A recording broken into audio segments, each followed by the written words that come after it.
Hey, everybody. What's up? What's up? What's up?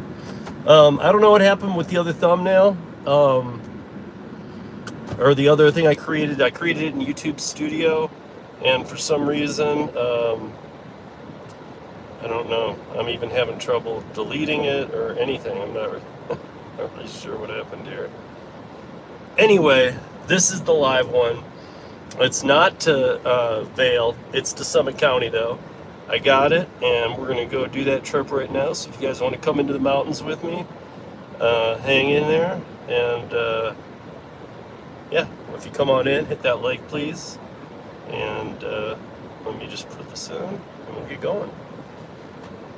What's up, Rodney? What's up, Tremaine? How are you?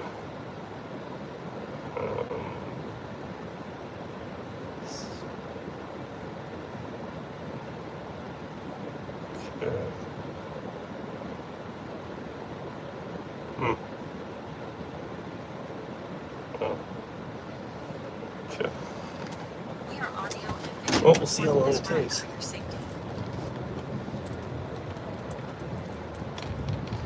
This is not this is not a good time to be getting out of Denver, but oh well. Can't pick when the orders come through.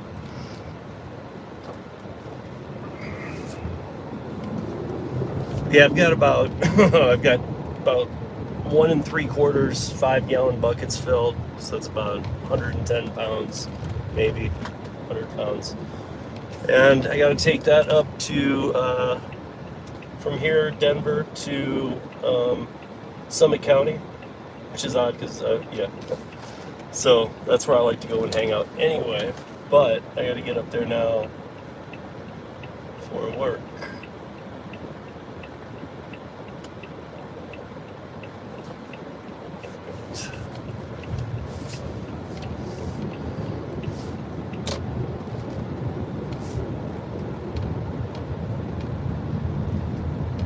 Hey, what's up, guys? I'll have to stop and see what's up with who all's in here, but I see Trout, Josh, Sean Tuber, and I already said what's up to Hey Ho, and what's up, Holly? What's up, Aaron? And I said what's up to Rodney too. Yeah, hang in there, you guys. Hit that like if you're just joining in. I'm heading up to the mountains, deliver some paint because paint is worth its weight in gold or something like that. I don't know. Something like that, right?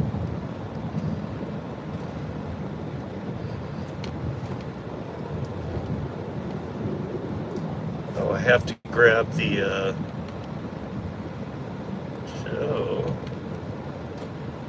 What's up, Joe? I'm glad I just saw that because normally if I'd seen it in StreamYard, I wouldn't have known. But I just gave you one of those horrible wrenches. So give me 1 second, guys. I got to put this address in correctly. It says Tremaine says hi. I said hi. Joe says hi. I say hi. Tremaine, I hope you're recovering well, my friend. I hope it's going better or faster or whatever's good and quickest. I hope that's happening for you. Yeah, this event that we have going on out here, I talked to Joe about it, and I would have been talking to you both about it, but I really wanted you to be involved in that.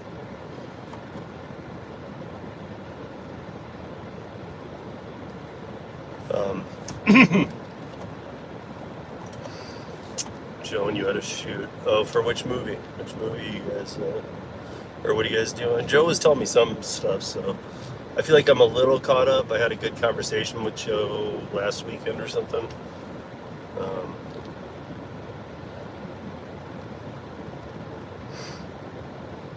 Oh, okay.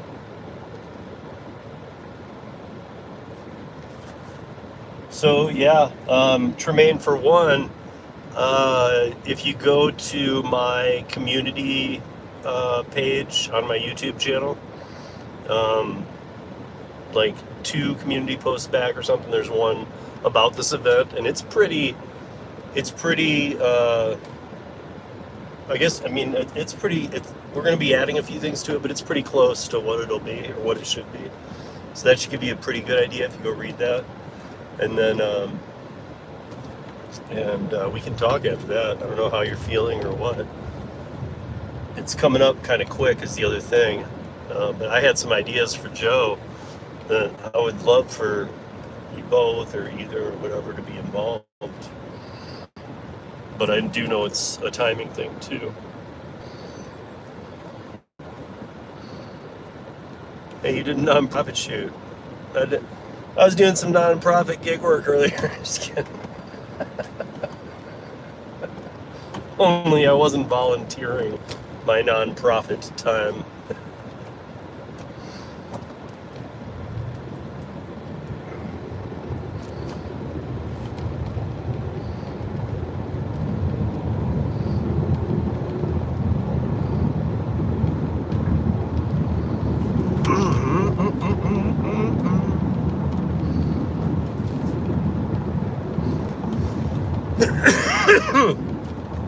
Oh, guys.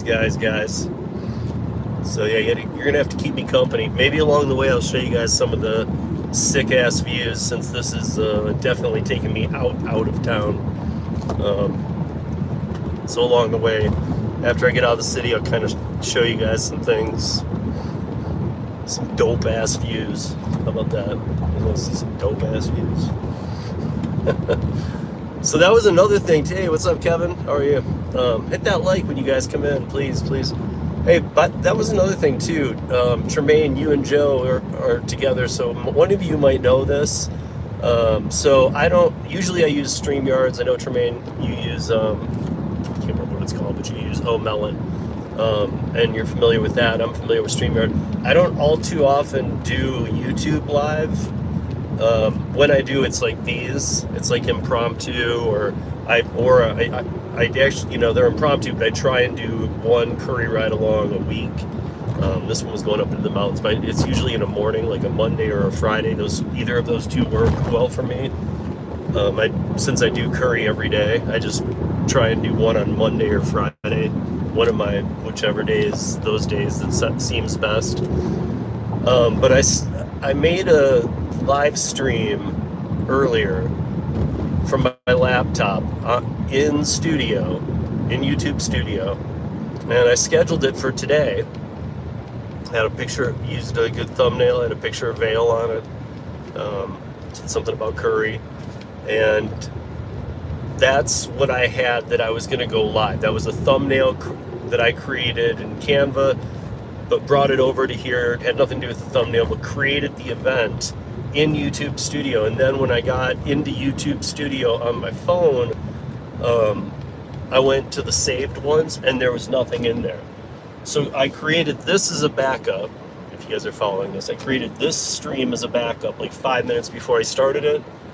And then I just kind of wondered, will it show up? And it didn't show up. So why, if I created it in YouTube Studio earlier, can't I find it in YouTube Studio now? Hi, Krista, how are you? Yeah, I'm being paid pretty well for this, other than it's a bad time to do it.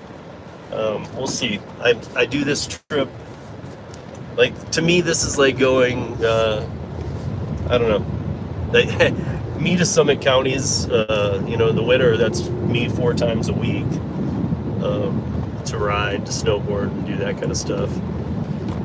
Even in the summer, I'm up there a ton. So to me, this is like back of my hand drive, even though it's like up through the tunnel and through the mountains and stuff. But I do this all the time, so I don't mind doing it. But just this time, 4 o'clock, I'm in mountains, so it's 4 o'clock. Leaving Denver adds a little bit, and then getting up. The ETA doesn't look right to me on the navigation that I'm using, but we'll see. We'll see.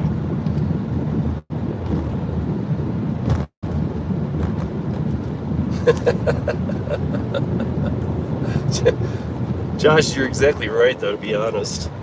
Like, I wouldn't be doing this unless it paid right. Like, this couldn't have even just been a good Curri order. Maybe. I don't know. it really just depends what day and when it comes through. And this was just another chance to start off the week good, though, too. Did my morning. Yeah, so. Yeah, I usually. That's why some people say that Curri isn't that good in their market. To each of their own, they got to find out. To be honest, I think that if Curri's in your market and they're not good, they're probably just getting started in your market, and very soon you'll see the need, because that's kind of how it launched in mine and how I've known it to have launched in others. So, yeah, that's just kind of how I've seen it roll out in most markets. But in so many, it's already jamming. I mean, I'm not saying in most likely this will be you, because in most markets it's already jamming. Thing is, you got to take the early morning ones, and you got to take the scheduled super early mornings that come out the night before. And definitely Josh is in here too. There might be some others that are on Curri, but Josh is active on Curri too. When you take, I take 15 orders plus a week. So, and I know, like, if you do a lot of DoorDash, that might not sound like a ton, but Curri's are more, like, this one's going to be very time consuming. It's going to take me multiple hours.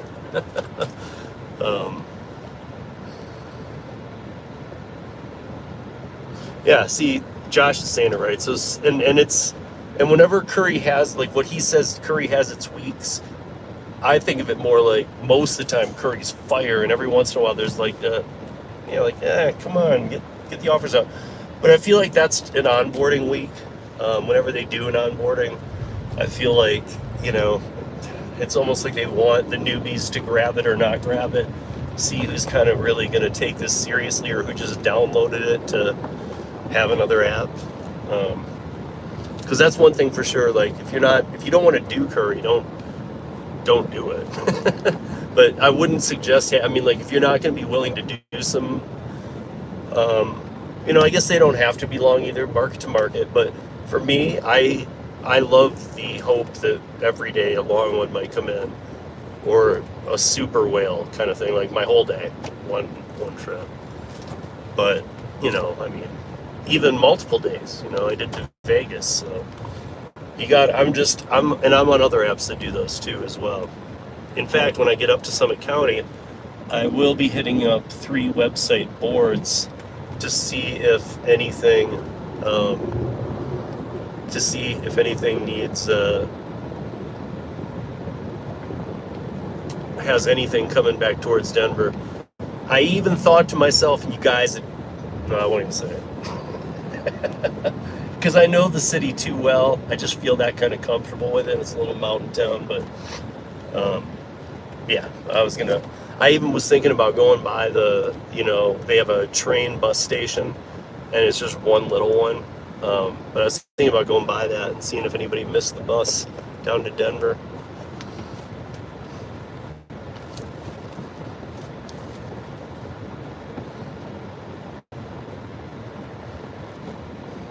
You'd be surprised. It actually happens a lot up there.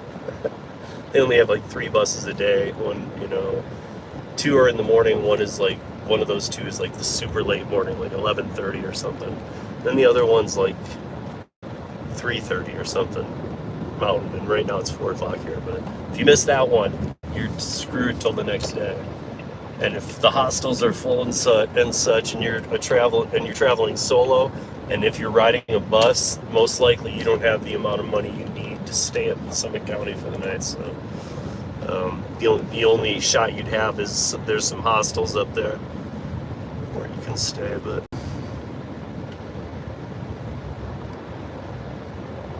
yeah, again, market to market, you guys. Like Josh is talking about DoorDash.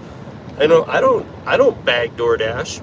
I do as a company, because I also got to see a lot of the dirt when Pero was dealing with DoorDash. And I got to see, to be honest, it's when I was coming on to this channel, and I got to see a lot of people who really adored the Pero app. This is when we were at about, you guys, this is first round tip transparency, and we got over 230,000 active users between iOS and Android.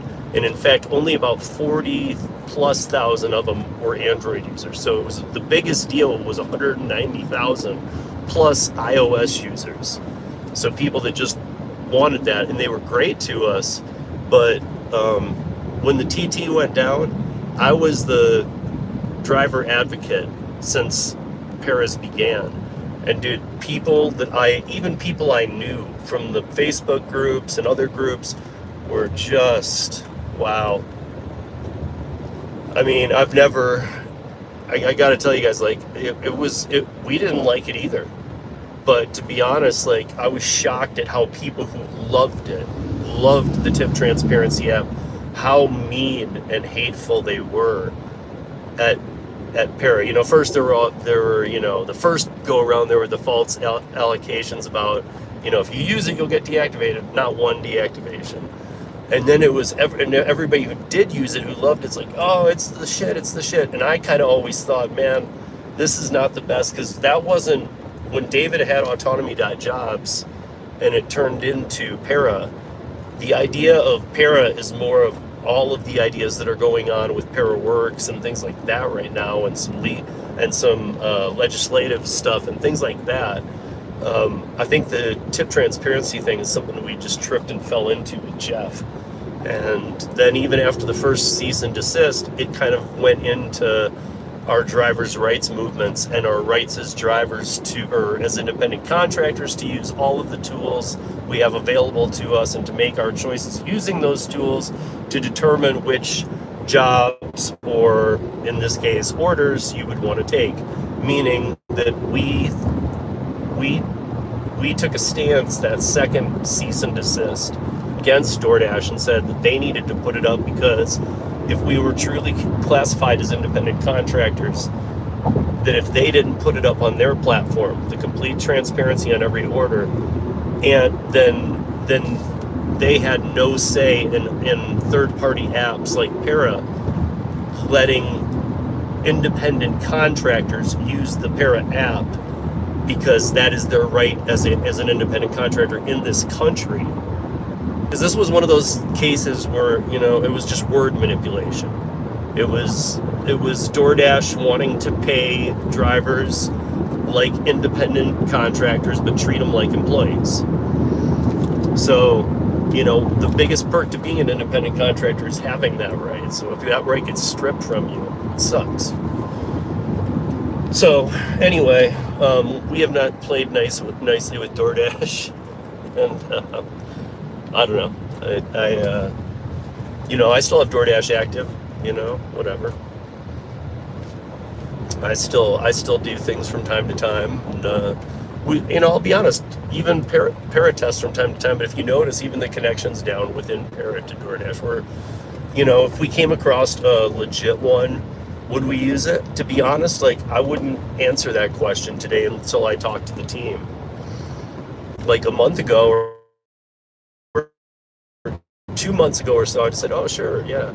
But to be honest, like, we're starting to proceed forward and make some ParaWorks contracts that are such a great deal that we're just kind of moving past all that. And it's like, you know, why screw around with DoorDash legal when legislatures and states and everybody are taking all this to court right now anyway? Just focus on the prize, get back on track. At least for me, I'm ParaWorks, so for me it's a big deal too.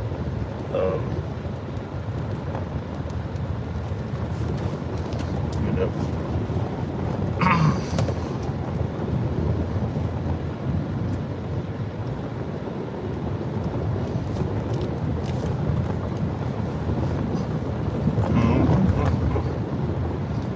And this is true rush hour traffic. Hey, if anybody comes in, smack that like.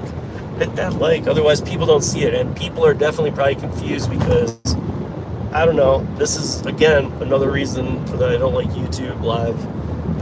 Take the time to make a nicer thumbnail than my normal quick live thing that I'll make on the fly.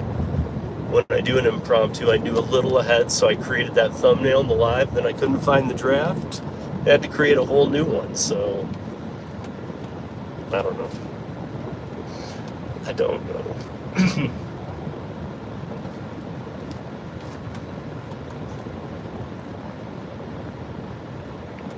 traffic. I gotta be stupid. I don't know what I was doing coming out in this.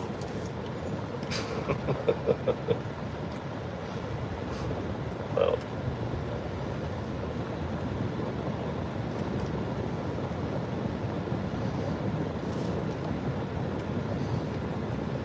We are audio and video recording this ride for your safety. Display ride. You guys, if you use my name in the checkout code at Display Red, if you just put in Steve, you get the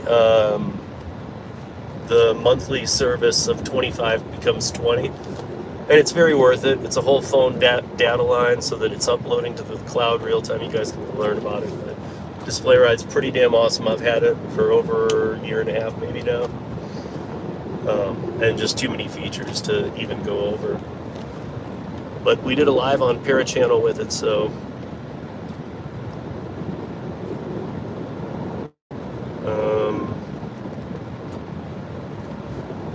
Chris, hey, what's up, Chris?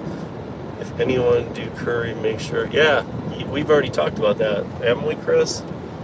Like, make sure. Yeah, you guys. I mean, bottom line is, look, if you're gonna be on Curri, it's not DoorDash.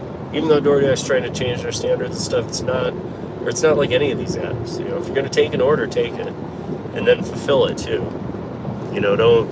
There is a way to unassign a Curri order, but I'm telling you guys, I don't want to say you can get one and get away with it, or no warning, or that it's 3, or what it is, because I think it's more situational. Like, how many drivers do they have in your area? What size vehicle are you in? And did you unassign? And are you in a very small vehicle and they were just letting you on, and now you've proven that you can't be reliable? Because again, this isn't DoorDash. These orders pay a lot of money because they need things quickly. That's why they're called hot shots or one-offs, but I prefer hot shot.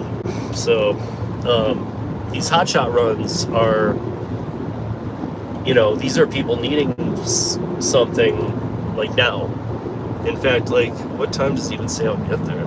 Okay, so I'm taking it from a Sherman-Williams, the one by my house, not the Supercenter one, but to a house that's being built. I think it's on Lake Dillon or right near there. I don't know, or at least remodeled. I don't know. But regardless, so there's a Sherman-Williams up here in, like, probably about 5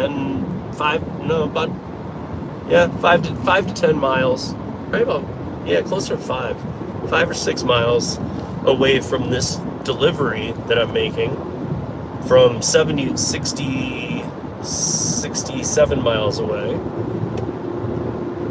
5 miles away, there's a Sherman-Williams, but they had to get the Sherman-Williams from the one down here. I'm telling you, these machines get more and more advanced, and so, like, the Supercenter one can make any paint known to man, and then, like, the Lead Steel one I just went to, that one can do most. I don't know, I've kind of talked to him about it a little bit, but one of these days I would like to do a recording of down at the Sherman-Williams Supercenter in Parker, down by the Drivens. I'd like to see if I could get those guys to, like, explain in 2-3 minutes, like, what exactly is going on, because the way he said it to me, now it makes sense why the paint is so expensive to go even from Sherman-Williams to Sherman-Williams, even if that's what's happening.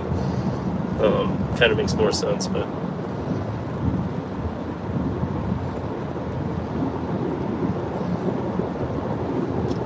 well, Chris, make sure, if you're having a hard time getting your toll reimbursements, make sure that you update the app, that you're running the most current version, and if not, log or delete the app, hard delete, hard restart your phone, reinstall the Curri driver app, because something didn't process in the updates. If you're completely up to date with the app, but their auto update sometimes doesn't push through, so check. Go look in the App Store. But if you're completely up to date and there's no update to be had, I'd say delete it, re-download it, log back in, because that way when you re-download it, it'll take a whole fresh new Curri driver in its state. So, because right now, there's a place at the bottom, you know, you take pictures when you pick up, and now they've got the next button, take pictures of the manifest before you leave. So okay, I'm leaving the paint store, here I'm taking pictures of the paint, okay, I take a picture of the manifest, hit upload, and then it says, okay, now go to this, and then that flow screen comes up, and when you get to the delivery location, it tells you, it looks a little different now, you know, it says like upload pictures. That used to be the only thing. Now it has upload documents, and if it's a must sign, it'll say upload signed documents. And that means on a must sign, I think that says white glove on it, it means that you got to find somebody no matter what. So they usually pay a few dollars more, and I know that everyone I'm seeing come through as white glove, these type orders, I know these orders, and they are all paying like $10 more. So it must be a feature or something. What's up, Derek? How are you? How's it? It's goods. I've had a day for sure, and I took this earlier, but now it's later in the day. It would have been a very easy day for me to go home right now. My son's at work till 7. Lay down, watch the baseball game, chill out. Really could have used that, but I took this earlier, so I'll get this done. The worst part, the only really bad thing about this is that I really probably don't have a chance on a reroute going home. But I am going to hit up the websites, and I'm not going to leave Summit County until I see, at least until I've done my due diligence. I know it'd be so easy to make this money. You know, it's in the other show notes what it is. Let's see. I think it's $148. And I got to get to Summit County. Now, when I took it, it was like 1. And I was thinking it's a Monday, you know, I'll get out of here, you know, but then it was pickup at 3:30, and I did this for 4, but I was just going to start it as soon as I did the pickup, but I got to the pickup, and it took until about 4 to get to it, because it was just one of these odd little locations, and there was like 2 people in front of me, and one of them had 8,000 questions. If you guys have ever dealt with some of this last courier stuff, it's very rare. And in these cases, you're usually in such a big warehouse that anybody else working will see what's going on at the desk and will immediately come over, because they know not to keep drivers waiting. It's not like at restaurants where they just don't care and they're like, beat it, go stand over there. You dunce. Smack that like, share this video, like this video, subscribe to this channel at your own risk. You guys, I'm going to be putting this awesome Curri documentary thing, not documentary because it's going to be mine. Maybe it's more like my adventure with Curri, because I was thinking I got these 2 interviews with the CEO. I've got interviews with other people. I've got interviews you guys haven't seen with their technical team when we were trying to do some things with Para. I've got so many pieces to bring in, plus these ride-alongs. I was going to cut it up and make it like one piece. And yeah, it's going to be a little bit, but when that comes out, it should be pretty cool, because I'm not a big fan of tips and tricks, but I know that through these live videos, maybe let's say 1 out of every other live I do a week, then I do 1 Curri a week, maybe 2, but like, let's say 1 out of every 2, I give away a major tip and trick. All of them will appear in that video, so it actually will be a tips and tricks video, and I don't believe in that crap. So Chris, hey, what's up, Rick? How are you? 8,000 questions. I only got 3,088 questions. Did you say it was 140? So if you got, I don't know what even happened to the thumbnail, you guys, but I made this cooler thumbnail for the same time. It showed Vail, because initially that's where I thought I was going, was Vail Valley, but now I'm going to Summit County. It's pretty much the same thing, by the way, if you're not familiar.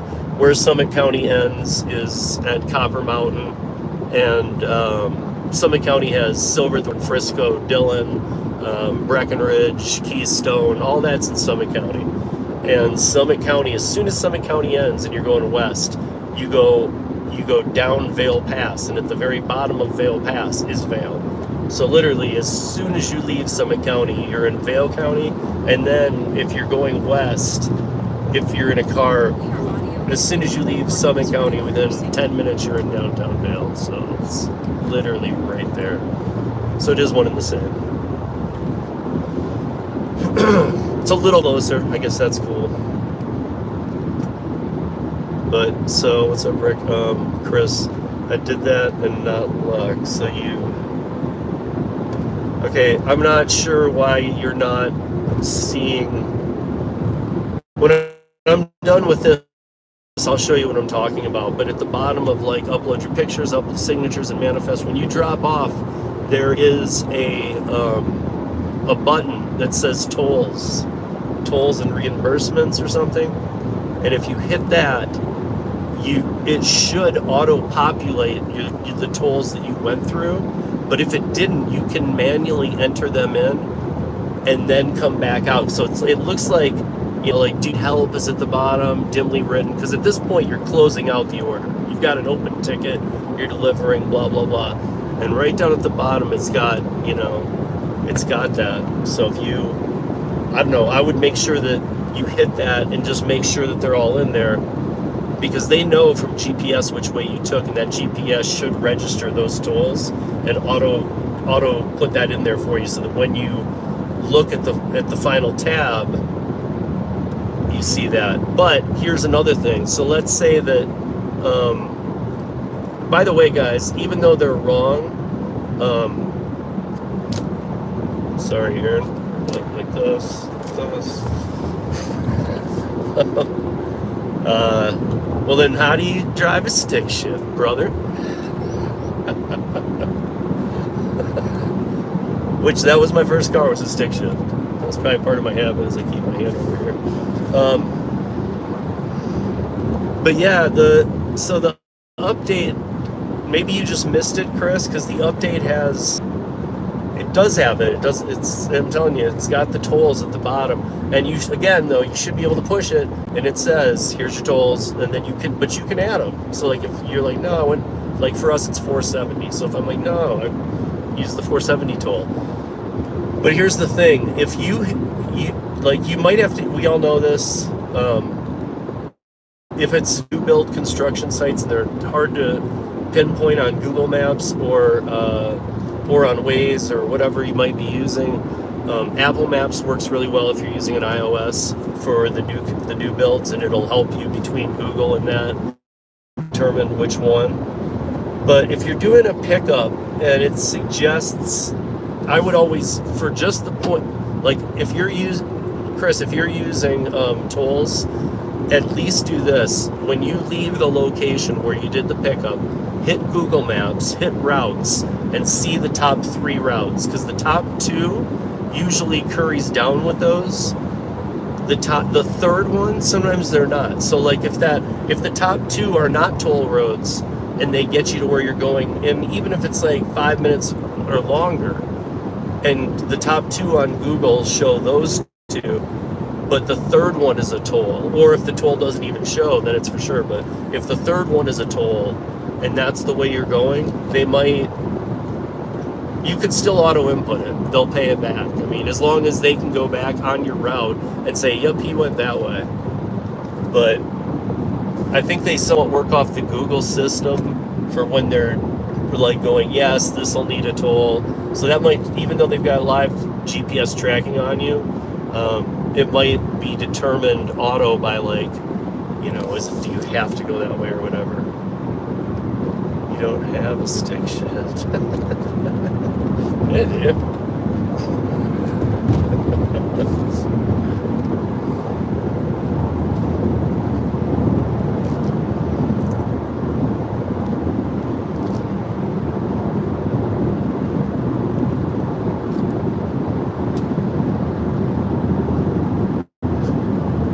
So into the mountains, at least I got out of the traffic. I don't know, it says, it still seems a little long. I'm not sure what's going on. why it's not usually how long that would take me. We'll see.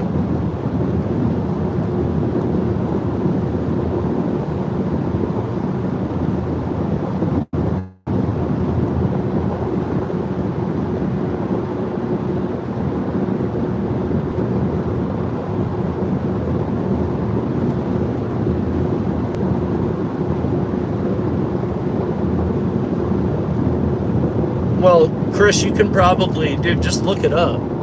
Like, we have C470, our toll road that goes all the way around Denver. It has its own website. All toll roads have their own website. Find the website, and it'll tell you if you got on here, got off here, it's this much. And so just go add that in.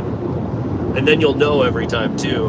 Make a, if it's a toll road you're using a lot, make a bookmark for it on your phone so you can always get to it quick and find out what the toll charge is to enter. I'm just saying I would do it because I'd rather deal with entering it myself before I close out that job completely, because then it'll get paid in the correct timing too. And they won't accidentally double pay you. So if you go in there and it's already input, it won't let you change the field. So, and if the field is inputted, it's correct. It always is. So.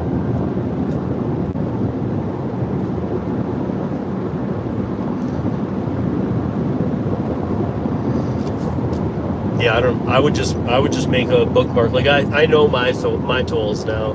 Like I know if I get on at Parker, and that's most of the time when I'm using a toll, I'm getting on at Parker, and I know if I'm going west or going east, and if I'm going east and all the way up to Brighton, I know what that is, and I've just learned them. But I did probably back in the day bookmark it, just like I bookmarked flightstatus.com or whatever that website was or is for whenever I'm going to. When I was doing tons of rideshare, I had flight status because that was real-time tracking of airplanes coming in and out while you were sitting in the staging lot.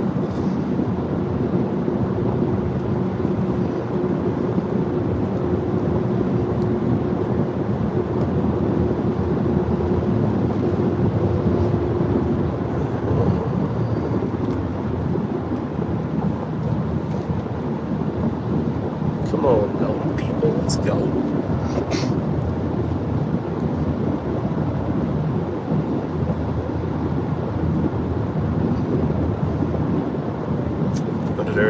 Okay, so here, guys, here's something. See that? I don't know if I can point it perfect, but see that house up on that? You guys see that house up there? It's like on a stand. It's like a spaceship.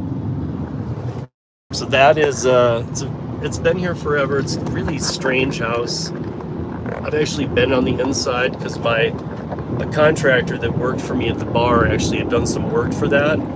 But that has been used in James Bond movies and especially like the Sean Connery era ones, like late 70s and stuff. Shag carpet in there. Looks like all Jetson seating and stuff. It's all weird.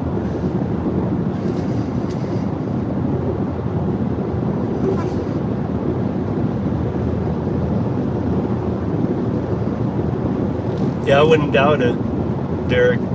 First of all, she's playing the same tour the same venues that the Rolling Stones play. So many bands can Mile High or many football stadiums of that size for that matter. I mean, I've toured around the world with bands, and I mean, some of them do better in different countries than here, and they're from here. And I've always been weirded out by that. A lot of bands that in other countries, they're huge, dude. Even like some one-hit wonder bands, like some of those over in Germany and Japan. These guys love that. Still listening to it now. So, to all you musicians, if everybody tells you you suck and your band sucks, and even you're starting to be like, my band does kind of suck, maybe give it a shot in Japan and Germany and some other countries. Maybe over there you'd be huge.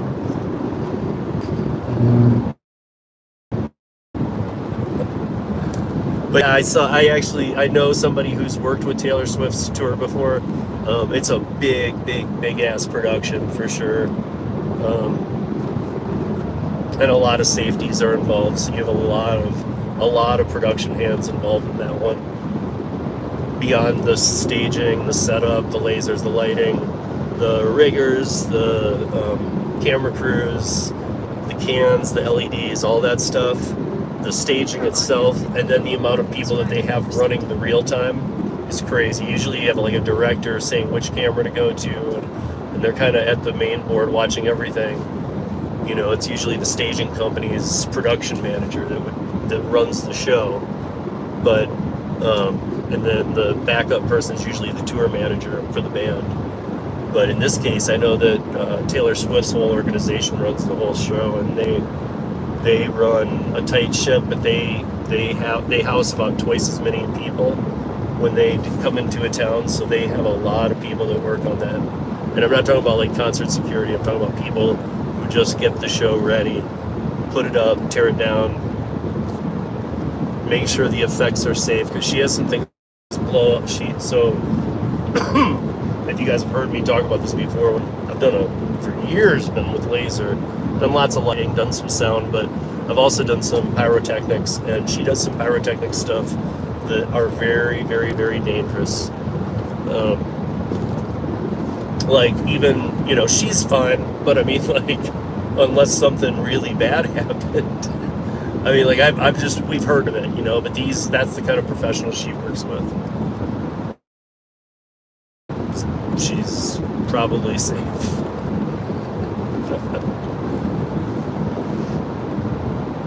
But yeah, I'm just blown away how big of a deal she is when she comes to town. I know all about, like,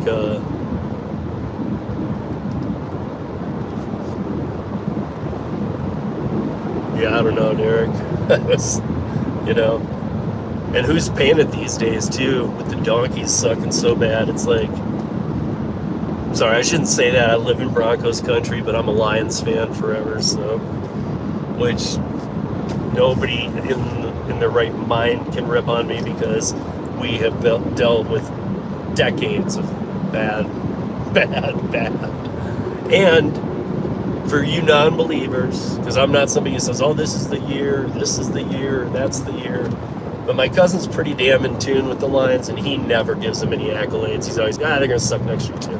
He's got season tickets, like, lives near Ford Field. So, the works. He always goes, even though they always lose. But he has been really bragging. In fact, the home opener this year is against Kansas City, and he's going, and he told me that if I flew out to Kansas City, I've got a ticket with him, so I might be going to the Lions home opener in Kansas City. It's in September, I believe, September or something, which so is my son's birthday, but I think it's like the 10th or whatever. Max is the 2nd, so.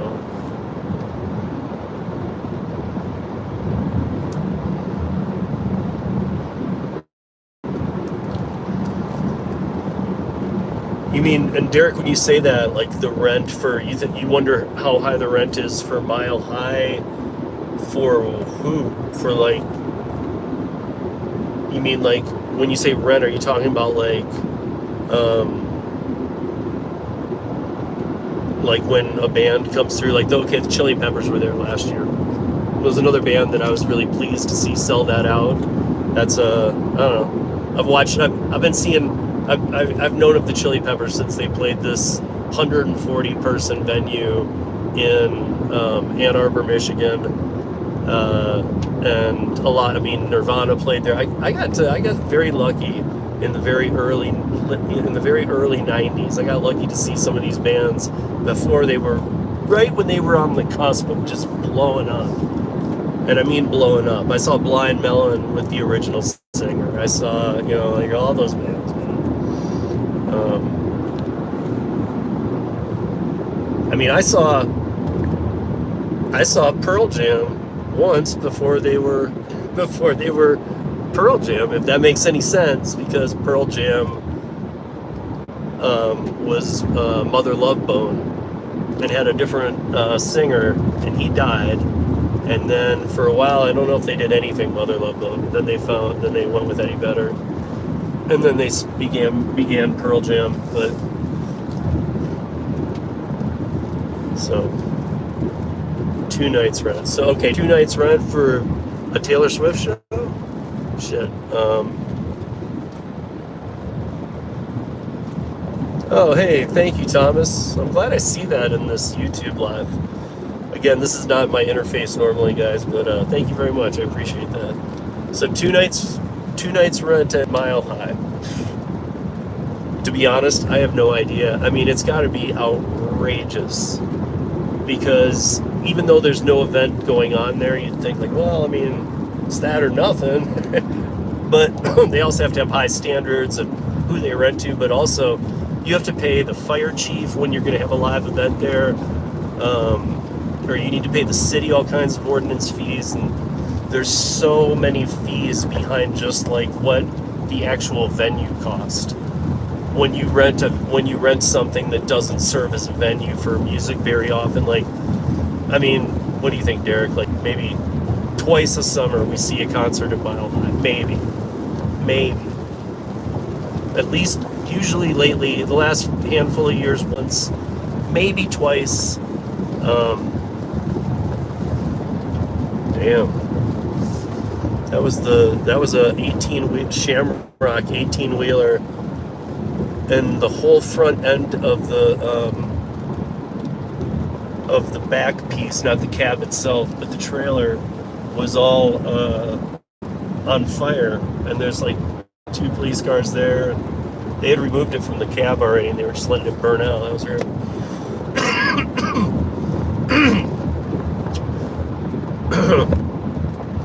But yeah, so yeah, that's I can't even imagine. To be honest, I don't understand. I mean, like you just said, would she bring in 140 million? Or was that even just charities, or what the hell was that? I can't find it now when I'm driving, but I mean, yeah, she took in so much money during those 2 nights. Just realize that those venues take a good chunk of that. They really do. I would say a fair, because it's probably more, but I would say that a third of whatever she took in for each show went to the venue.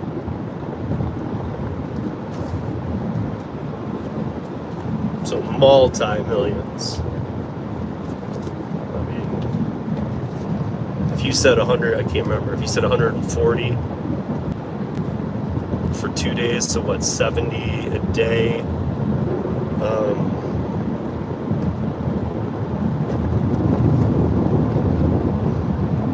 I could see it being 15 to 20 million per night. So 40 million for the 2 nights, for a 2-night stay. Again, you got to remember, you have to pay again, don't get me started, people, but you have to pay unions to be there who, again, this is a perfect example of that. Taylor Swift travels with her entire own wrecking crew. They don't need stagehands. I mean, I think they use like yellow jackets for security and things like that, or whatever the local town uses when they need. But she brings her whole staff. She doesn't need people who like riggers and stuff. A lot of times you use riggers in a town if you're on a big tour, but she brings everybody. She doesn't just have a lead rigger who normally then would talk to the local crew. She has a crew of whatever, 10, 11, 12 of them. So, like, they all travel with her, so it's... But yeah, I guess that'd be my guess. I mean, if it was 140 million for the 2 days, I'm just trying to think, that's 70 million a day, and 15 to 20, so 20 is 2/7. That's fair. I mean, it's not fair. It's way too much. But okay, so I would think that out of the 140, 40 to 50 million went to the venue for the 2 days. So Mile High took in 40 to 50 million is my guess. But then you got to remember too, a big portion of that, if not all of it, is pulled out by its current owners. And as Derek knows from living here, we went from the original Mile High to going to Invesco, to Sports Authority Field, to Dick's, to this, to that, to this. This thing has handed owner, like Mile High was Mile High forever. And this new stadium has been like a curse or something. I don't know how to say it. Luckily, I'm not a Broncos fan because whatever. I mean, it's like, even on a bad season, they had good years at Mile High. I know it was an old beat-up stadium, but it had character, man. This new one is just, it's like any new stadium. Is it state-of-the-art? Yeah. I mean, if you can get to a VIP booth on a game day and get 2 tickets for 10 grand, sure, it's great. But I actually didn't mind Mile High with everybody sitting real tight on like almost those old school bench type things, and it helped keep us warm a little bit on the, because I'd been to some games. I went to some games at Old Mile High before it went down.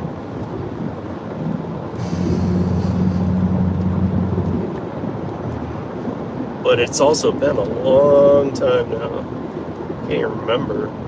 Because it was when the Rockies, wow, when the Rockies first came to town. I was not working at the Giggling Grizzly until they moved over to there when they made Coors Field. But if you guys remember, the first 2 seasons of the Rockies were at Old Mile High while they were building New Mile High. Yeah, I miss the old one too, man. But that's kind of how I feel about, like, even you guys, like, I don't know if you're familiar with, so, like, I'm from Michigan. I'm a big Detroit guy, but I also am a big hockey at heart guy and everything. I love hockey, live hockey.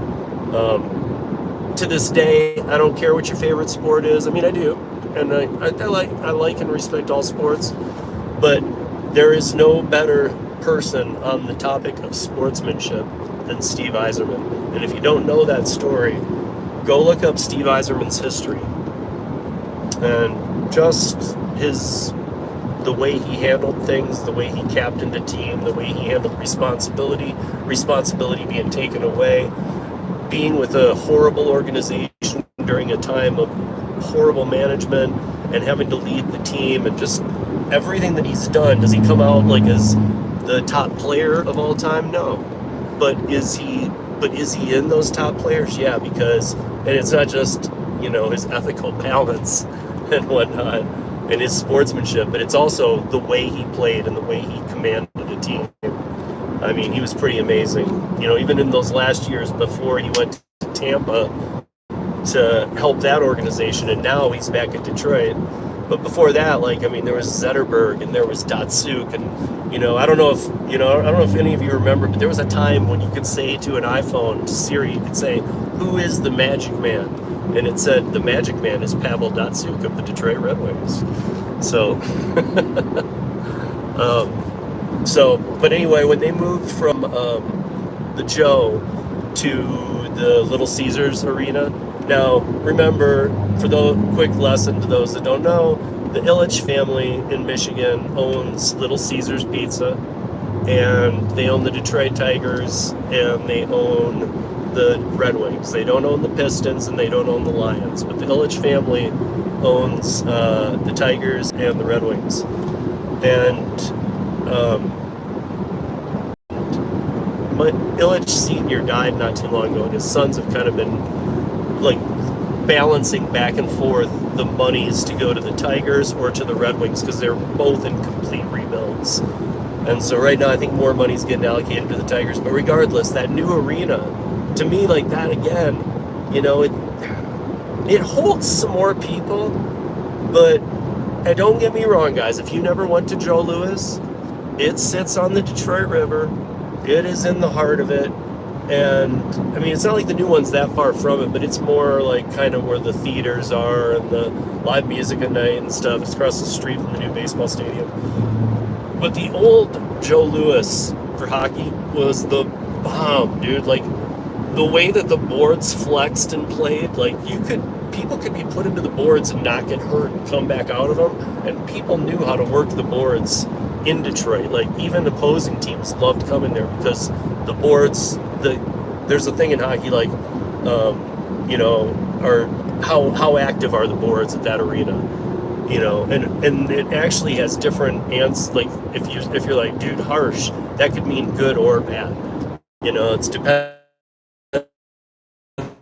on who you're hearing it from and in what context, because like, do they like the flags? I mean, it's all about how you play, but most players, I believe, loved learning the boards and what you could get away with in Detroit. Even your shots would take a good like little, you know, and that's just a puck at a high mile per hour that would get a little different play off it. So for what it's worth, the old Joe was amazing. Board action, you climbed up this stairwell to go in, then you were at the top, and all the seats went down from there.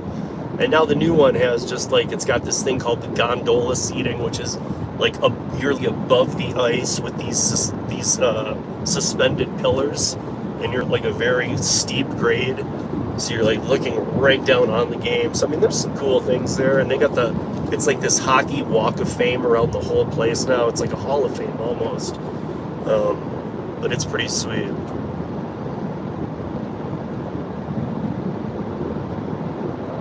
Yeah, it is, Derek. But see, like I was running the bar when when you guys got your team here, when you guys got the Avs, they were the Quebec Nordiques, and you guys inherited an amazing team. Like, it was pretty uncommon for a team to be sold out of their city. You know, it's happened a few times kind of thing, but like, for that's already uncommon. To do it when you guys had the roster, or for Quebec to do it when they had the roster they did, was amazing. And you guys acquired all these people. But we still had to spank you and got to teach you guys a little like, what's up, because we are an original 6 team. And you guys were, you know, it's not like the Red Wings had never faced the Nordiques before. They had many times, so very common. It was just a different uniform on them.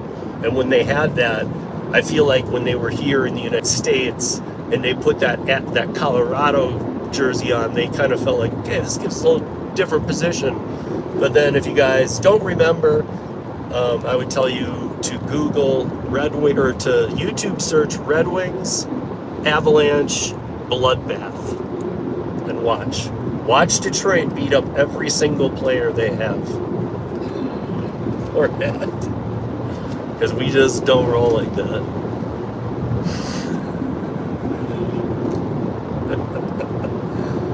Hey, what's up, Tony? How are you? Hey, what's up, Joe? I saw you. I think you popped in a minute ago. I'm just in the mountains, you guys. I'm just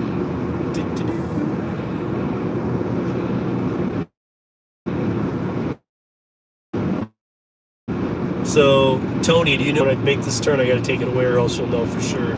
Do you know where I am, Tony?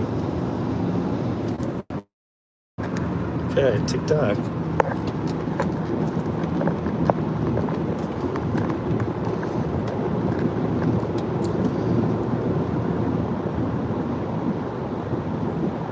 Oh, 100%, Rick. Yeah, they basically were, I mean, might as well have handed them I mean, they did win one right away, so, but they might as well have handed them the Stanley Cup when they gave them the team, because I was shocked, because most of the time when a team moves cities, people trade out of that team quick, and usually, even if under the harshest contract, you're usually allowed to break it. One of the things that, especially then, in that era, was very common, was that if your team was moved, you could trade out of your contract. So I was surprised that like Sakic and all of these, Forsberg and all these guys were like staying with the team, not knowing anything about it. Then they came here to town and had to just talk some smack until the Red Wings came and went whap, and said, no, you don't do that. I mean, we had a goalie fight, you guys, on a game. I was at the game. It was awesome.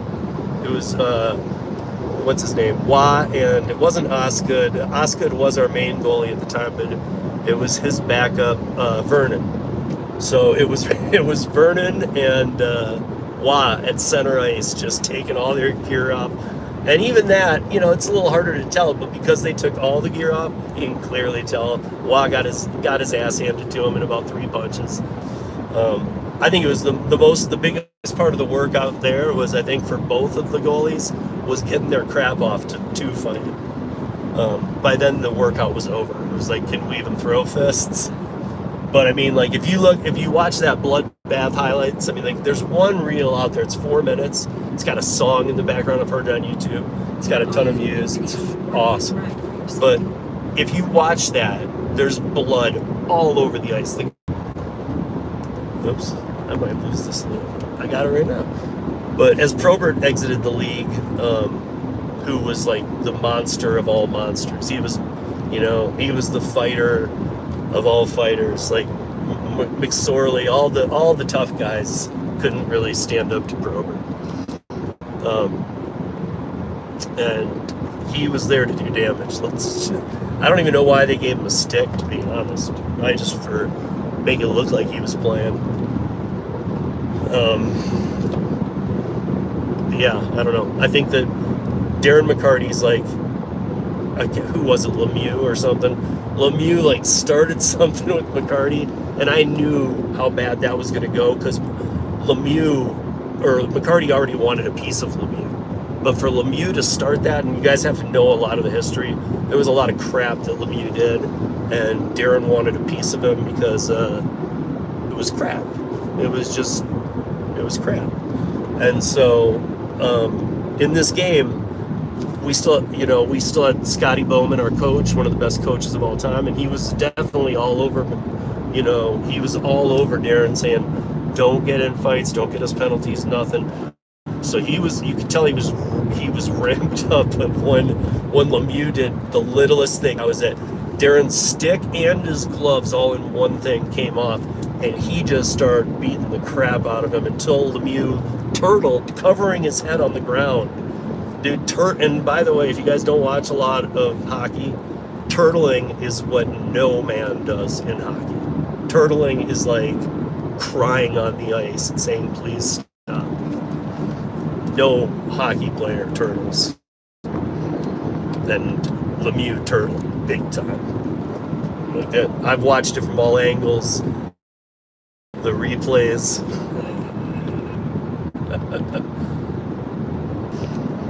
Yeah, I've seen Goon.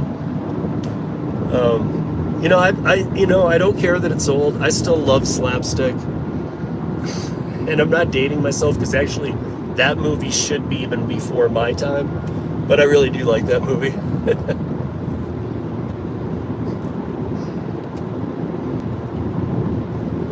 There's a Goon 2. Actually, that I don't remember why. I think I was watching it with Max one night. As him and I saw Goon. Goon was definitely like better than we thought it might be. God damn it. California driver. Ugh. Seriously, dude? We're on a 8% grade ascent. Don't put your hazards on. Just get over it. You guys ever see a California driver? I'm just kidding. Come on, man. He's got his left blinker on in the left lane, going 10 miles an hour under the speed limit, like having a tough time on this. He's white knuckling the steering wheel. Come on, bro.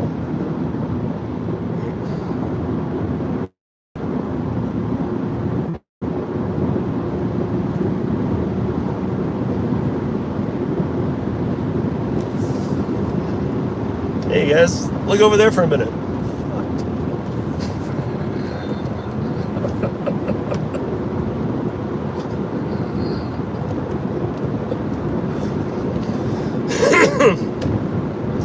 Guys, we're almost to the tunnel. I'll put the camera up for the tunnel. Let's see if it holds it into Summit County. It usually does. Sometimes it'll get a little bad in the tunnel. We'll see.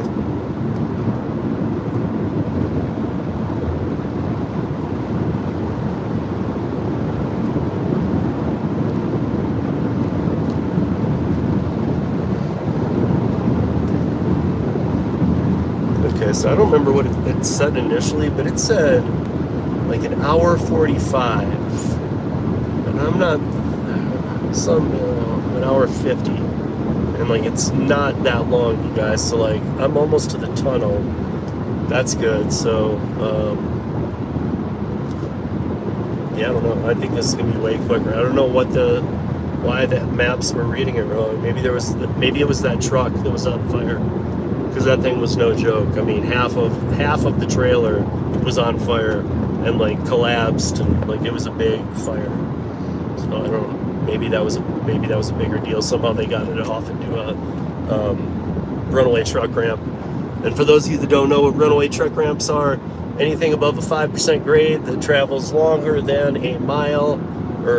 longer than 2 miles must have a runaway truck ramp here in Colorado, unless it's a 2-track. So if it's an interstate, if it's a county highway, whatever, it must have a runaway truck ramp, which is just a thing of dirt going back up the hill in case truckers' brakes completely burn out, that they can go up one of those.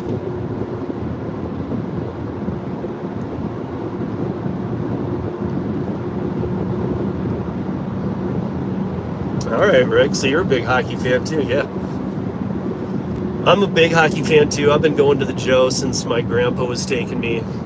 Tigers games and hockey, but my love for hockey's always been deep. Played both, loved both. Yeah, I just Michigan, you know.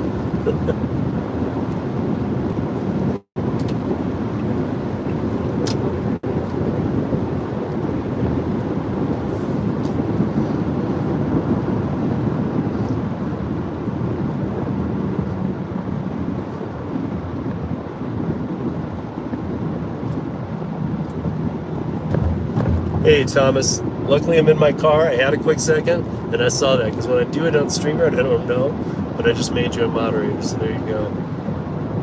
And yeah, have a good week yourself, bro. I know Grand Rapids, man. I'm from Michigan, but also my Jason and Jesper are up there. You probably know that, the Gig Economy podcast. Those guys live in Grand Rapids too. So, but have a good week, man.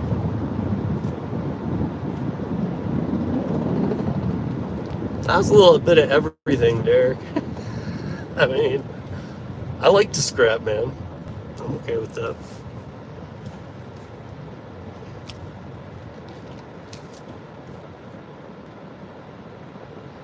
You know, if you this is like, I can't even remember. I'm gonna kind of be guessing here, guys, so if I'm off by a year or something, I just don't know. But it was a while ago, maybe 2016 or something. One of my buddies got me to play in an adult hockey league out here, and it was actually it was kind of funny because it was a no contact league, and by that I mean none. They have no, like, it's a penalty if you braze somebody. And I was like, all I was thinking of is Colorado, man, come on, dude. In Detroit, they'd be like, what do you mean, no touch league? Don't play if you don't want to get hit. But yeah, that wasn't for me. I felt like I'd get in trouble all the time. It's just my nature out there and I'm not even saying being aggressive or mean. I'm just saying it's in my nature to try and take a puck, and like any kind of signs like that were even questionable on like where, and I get it, they're just trying to watch out for people, but I mean, that's why we sign the waivers before we play.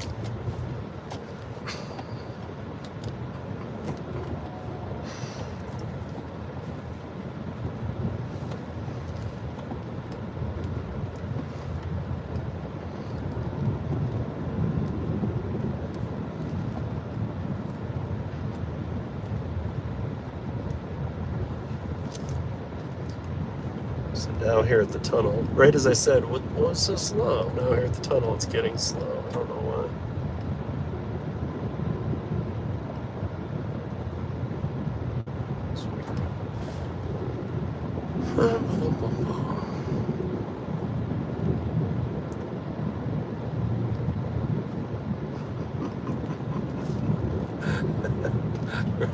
Rick, I'm all for it if they had, like, I mean, look, I have friends who who also, okay, I'll put it this way. I have friends who play back in Michigan too, in Detroit, in adult leagues. And they do, yes, they do have no-touch leagues out there too, yes. But they do have, I don't know how they word it or whatever, but light contact or something like that. And under no circumstances in most of the adult leagues is it complete contact. That's just not going to happen. But usually it's light contact, and most people play in those. That's how I know it anyway. You know, it's like my friends in Michigan, none of them play in the no contact league. I don't know. That's like really, that's woke before woke was invented.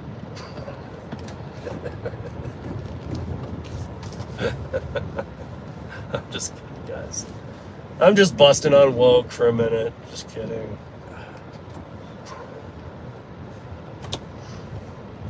I'd be so careful what you say on YouTube.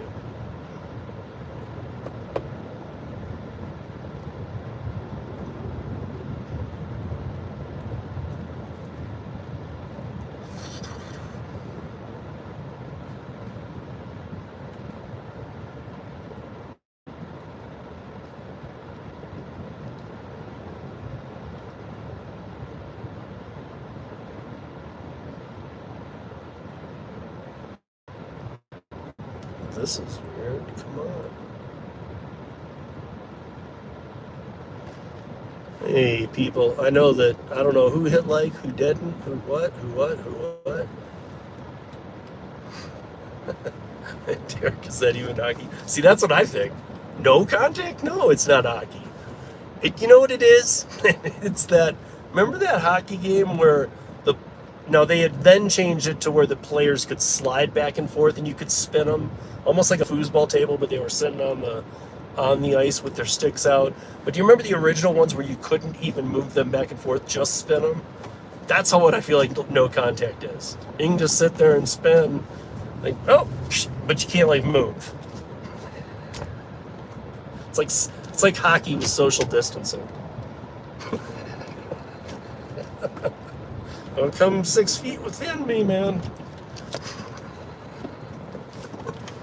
Again, guys, if you don't watch hockey and you just think I'm bagging on this thing, I'm not. It's just, these kind of things are like what hockey is. I mean, you're not changing the game, you're killing the game by removing some of this stuff.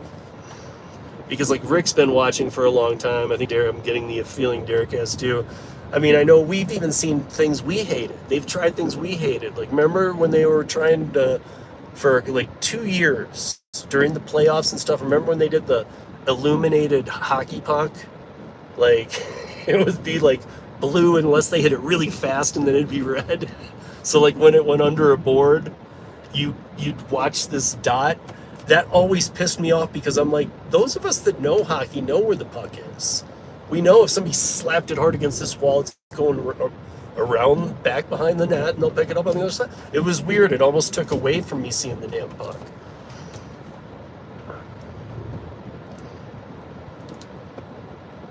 The vibrator hockey game, I don't know. Oh, is that, do they not even turn? Is that old? Just until the puck lands somewhere. Yeah, I remember the spinners, and then I remember the spinners when they came with the slide. And then I was like, okay, now, and then it started being like in arcades in the day too, like they'd have the huge bubble over it.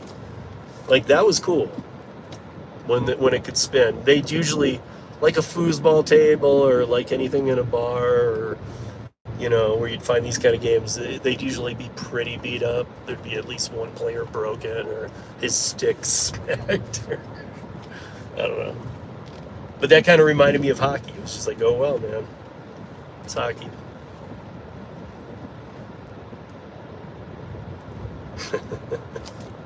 Half Canadian.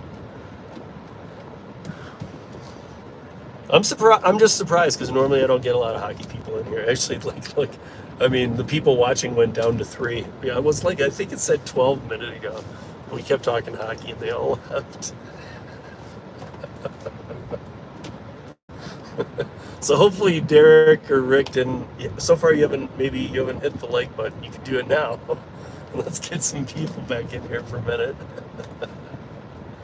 I'll move away from the subject now. Maybe there was some Colorado fans. Maybe I have fun with them.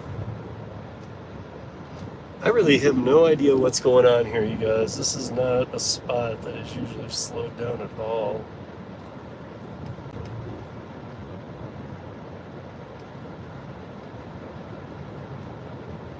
I mean, I'm on the highway. It doesn't seem like traffic either. It just seems like something must be going on. But it says 36 minutes to go 15 miles. Normally these 15 miles, like 13 of them are to the exit, and then 2 are from the exit to my drop-off. And normally this would take me 15 minutes. This time of day, whatever. But for whatever reason, it's over twice as long. So there's something going on.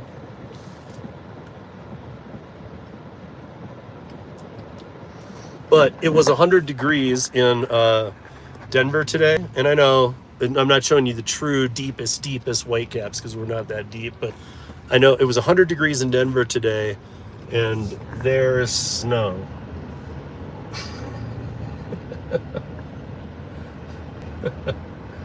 So even up here it was like 78 or 80.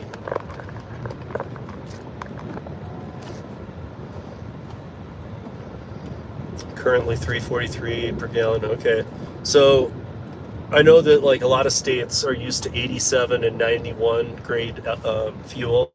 Here in Colorado we have 85, 87, 91, and 343. I feel like that's for 85, which like really you shouldn't be using.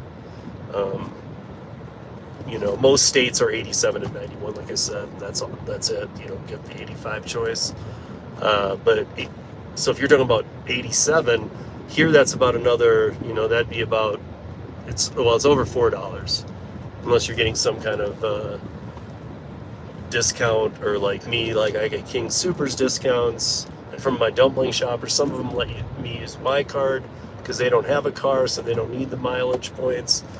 So those mileage points add up for King Soopers and Safeway out here, because you can cut your, you can get $1 off for every 1,000 you spend. So when I have a good $500 dumpling shop plus Max and my groceries, it's $1,000 for the 2-3 weeks, or even a couple weeks, fine, as long as I'm getting one big dumpling every other week that gets me $1 off. I go to empty, and then that's a good deal.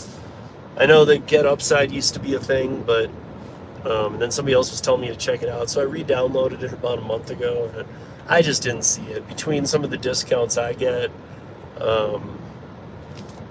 and then when I can, there's a Costco. So wait, your car takes premium? Was premium 343, or you're saying that the low grade is? Because that's pretty good if premium. So right now we're back up there again. We're at that maybe like I want to say like 360 for 85, $4 and change for 87, and 440 for 91. Yeah, we have a Sam's or Costco or one of those two.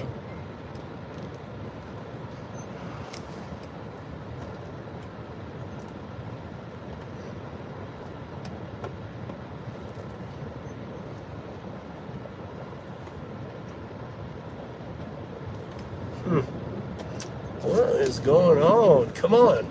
Line of weak ass crap.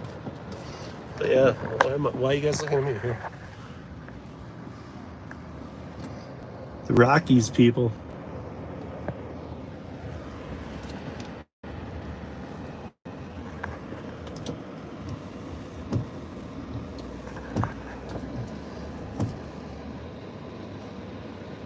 And traffic people.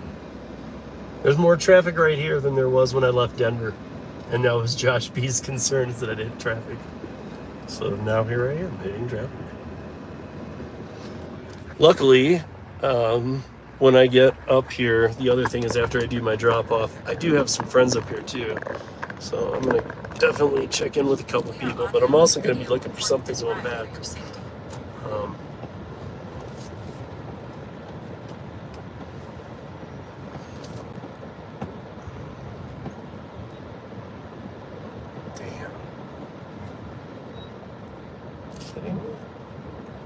lot of overheated trucks too on the side, on like the chain up areas, which normally in the summer are dead because trucks don't need them. But there's a long chain up area here, and there's a lot of trucks with their fronts popped.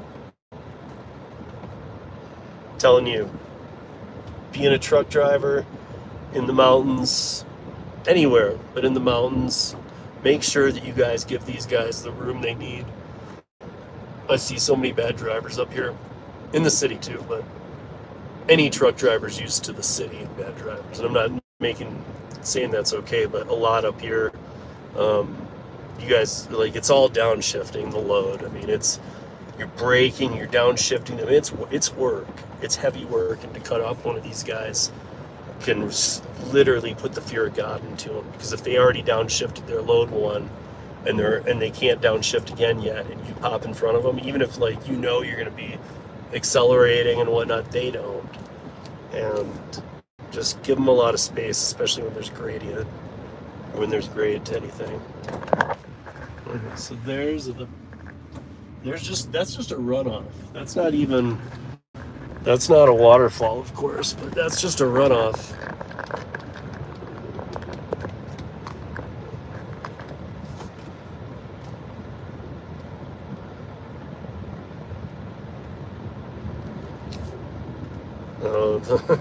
The pay for what? For rideshare, for deliveries, both, multi-apping. What are you doing up in Grand Rapids? Which ones do you do?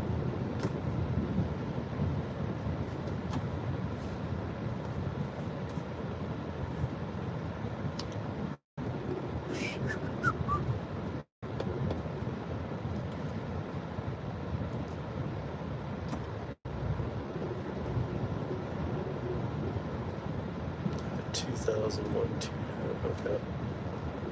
But, like, you could do Rodeo, you could do you could try and do Curri. Never know. But also just tons of others. I mean, I can't flip over right now, but I've read them off before. But you guys, right now, I'm on, and these are the last mile. Okay, so I'll just start with, of course, I'm still on Uber as a rideshare driver, and I keep my credentials up to date. I have not updated my Lyft ones. I'm kind of waiting to see what happens with Lyft, because I think if I were to even dabble my foot at first, it would be with Uber. It's kind of they're both not great, but I think Lyft, I don't know if Lyft's trajectory will leave me around that long, but I would be able to easily reactivate my Lyft because I've done a ton of them. I keep my Uber rocking. I keep my Uber, so my Uber Eats is on too, obviously. Not on, but I have it available to me when I want to. have DoorDash. I had Grubhub, but in that nationwide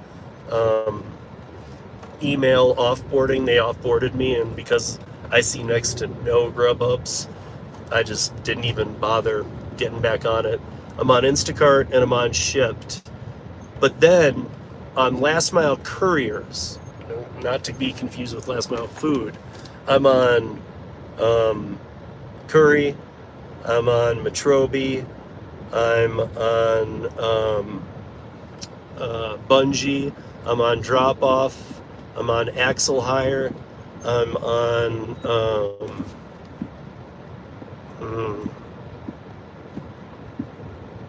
Freight, I'm on I guess my point is I'm on like 10 or 11 of those, which is more than all of the other apps in other categories that I'm on. And I'm only on about 1/4 of the active Last Mile Courier apps. There's tons out there.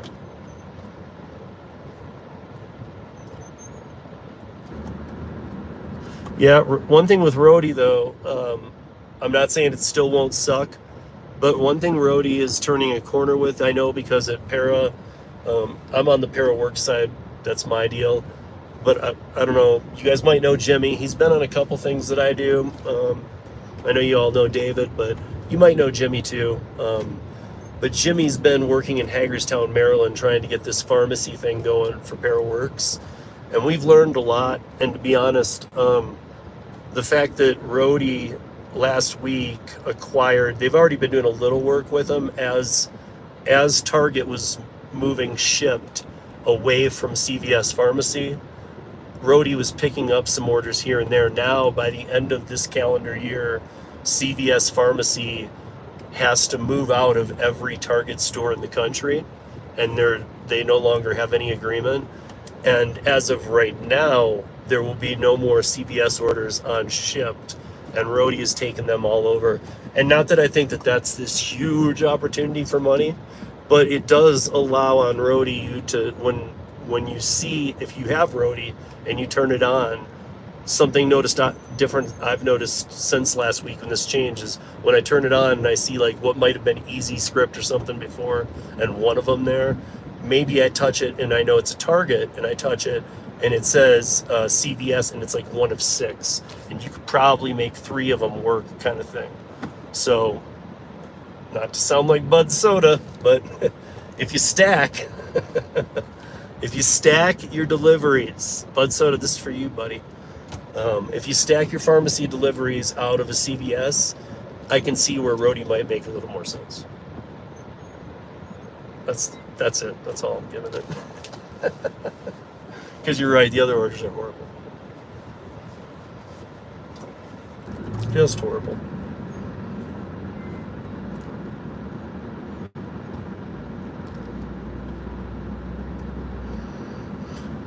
Ay.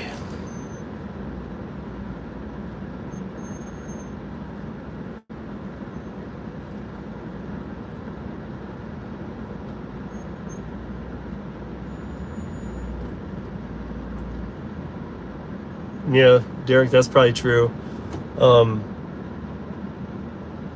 mean, that would make sense, you know. But you'd still want a brick and mortar building to compete with Walgreens. You don't just want to hand them. I mean, online is huge and it's moving that way, but you still want to have a decent amount of locations per capita. Hey, Rodeo shipped an Instacart to the bottom of the barrel here too. Bro, you just picked my 3 too. I'm just trying to give Rodeo a little more credit since that happened, but who knows? It'll probably go away anyway. But yeah, I did a shipped Instacart challenge in November of 2021. So not last November, but 2.5 years ago. Right? Yeah. Wait, a year and a half ago. Yeah. So a year and a half plus ago. I did this shipped Instacart challenge. Hadn't done either. And this was, again, it was 2021 around the holidays. It was right before Thanksgiving. Instacart has been crap in my market since I onboarded then. And even from what I knew from the Drivens and other people, it just wasn't good. But I onboarded to it. And then at the same time, I onboarded to Shipped. And Shipped was great. Like November, December, and even January of 2021 and January of 2022, Shipped rocked, dude. And tips were great. I was making tons of money on Christmas orders and stuff. People tipped huge cash tips. And this is way after pandemic stuff, too. This was late 2021. So we were fully moving out. And it was great. But then right around end of January 2022, it just kind of instantly moved into crap and oversaturated. And so I appreciate those of you who are sticking this out with me, because I'm not that far. It's just slow as shit. I'm almost to the tunnel. I wonder if I should have got off and gone over the pass. Actually, where I'm coming into, that might have been okay.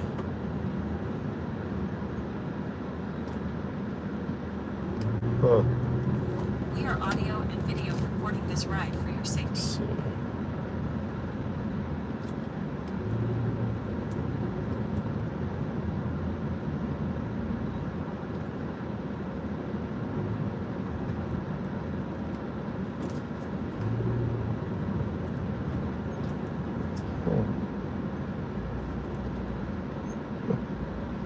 My app froze up. That ain't good. Let me see what's going on here.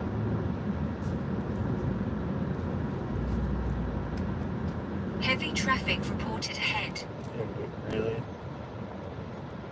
Show me routes. Show me the route. Doesn't even show me the pass as an option. Why wouldn't it? Even if I wanted longer, why wouldn't it show it? Hazard reported ahead. Shut up.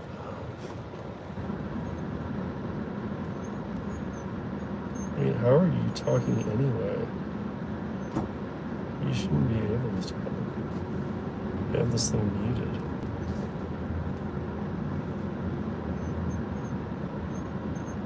Oh, it does say crash, but I'm looking, there's no crash.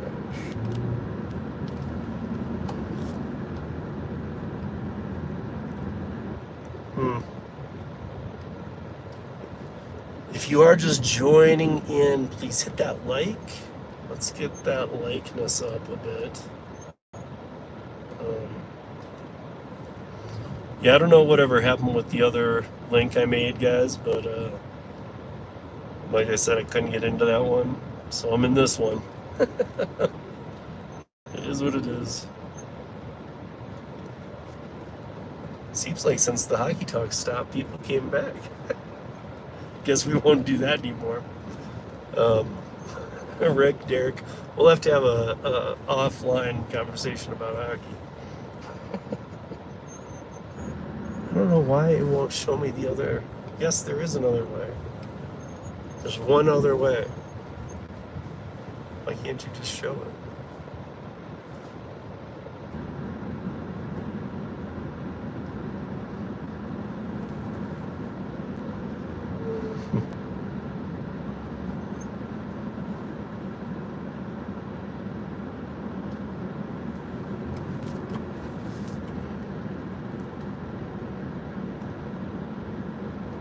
So far, nothing I can see to be causing this. So you guys know that I use all the maps, right? I'm gonna teach you something right now. This is kind of weird. You would never use this feature in any other time, but on Waze. So I have Waze, I have Apple Maps, I have Google, I have all these maps ready to go. But on Waze, you can tap a car and way up in front of you if they're a Wazer, and you can message them. Now this is very strange, but what I'm gonna do is message the other side of the tunnel and message a random car, and I usually get responses too, because like when we come up snowboarding, there could be like things like this, and we're always wondering, so we go to the front of where that traffic's ending, and we like have done this before, and people get back to us and go, oh yeah, there's a rolled over truck up here. As soon as you get past it, traffic's flying. So we've had some very amazing reports. So I'm going to tap a Wazer. Sometimes it freaks them out because some of them don't know this feature exists.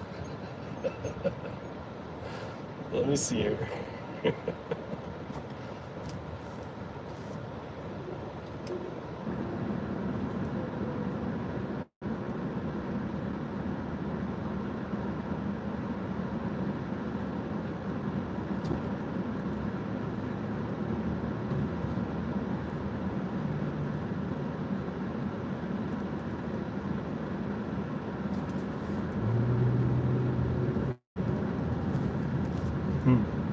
Maybe after the tunnel it's not bad. It only shows it as going up to the tunnel. And I can see the tunnel now, so.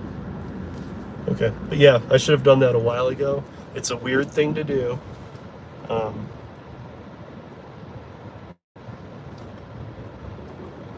It's almost like Waze is like a bored and traffic dating app. Hey, what are you doing? Pull over, let's have a beer.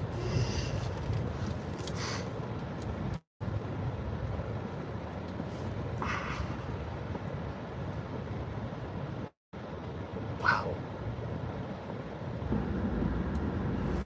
Unbelievable. Whatever it is, it's just crawling up to the tunnel, because it looks like the second I'm in the tunnel it moves, and then it looks like as soon as I get through it, But it's good. I really don't know why.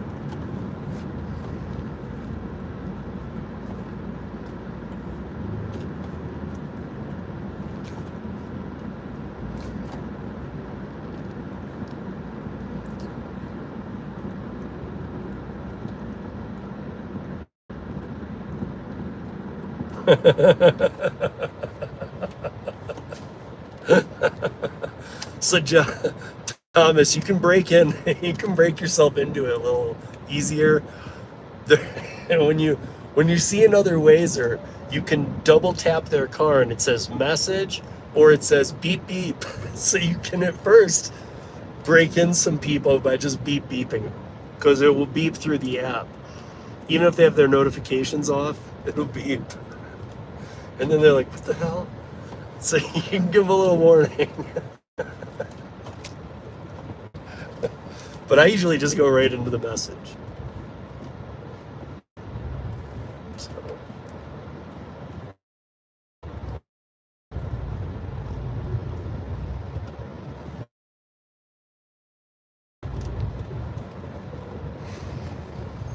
Because yeah, in the city, like, it's weird how different I use these navigating apps for new build areas on Curri, which is most of the gig app work I do. Well, over 50% of the gig app work I do is Curri for sure.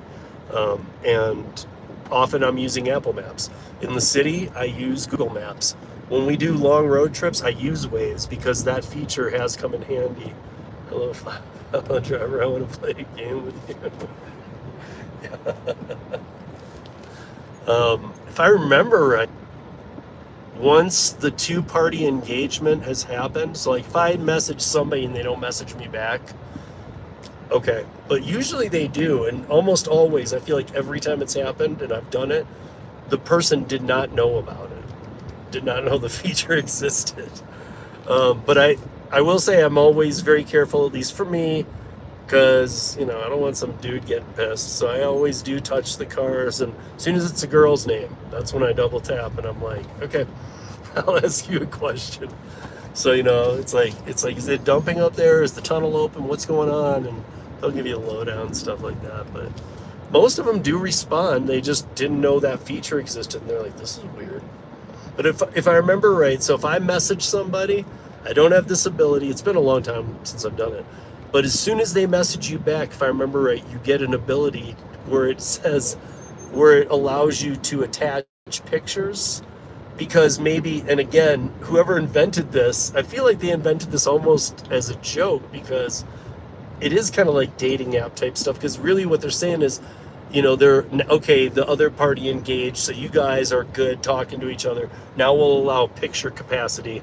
And so like you could take a picture and say, yeah, see this, all these rocks in the highway, there was a rock slide, and I just talked to the police officer, he said it's going to be 2 hours. These kind of things happen in Colorado, so you could use that. However, at the same time, I could see where this could go the other way, and be very porn rated if you're not careful.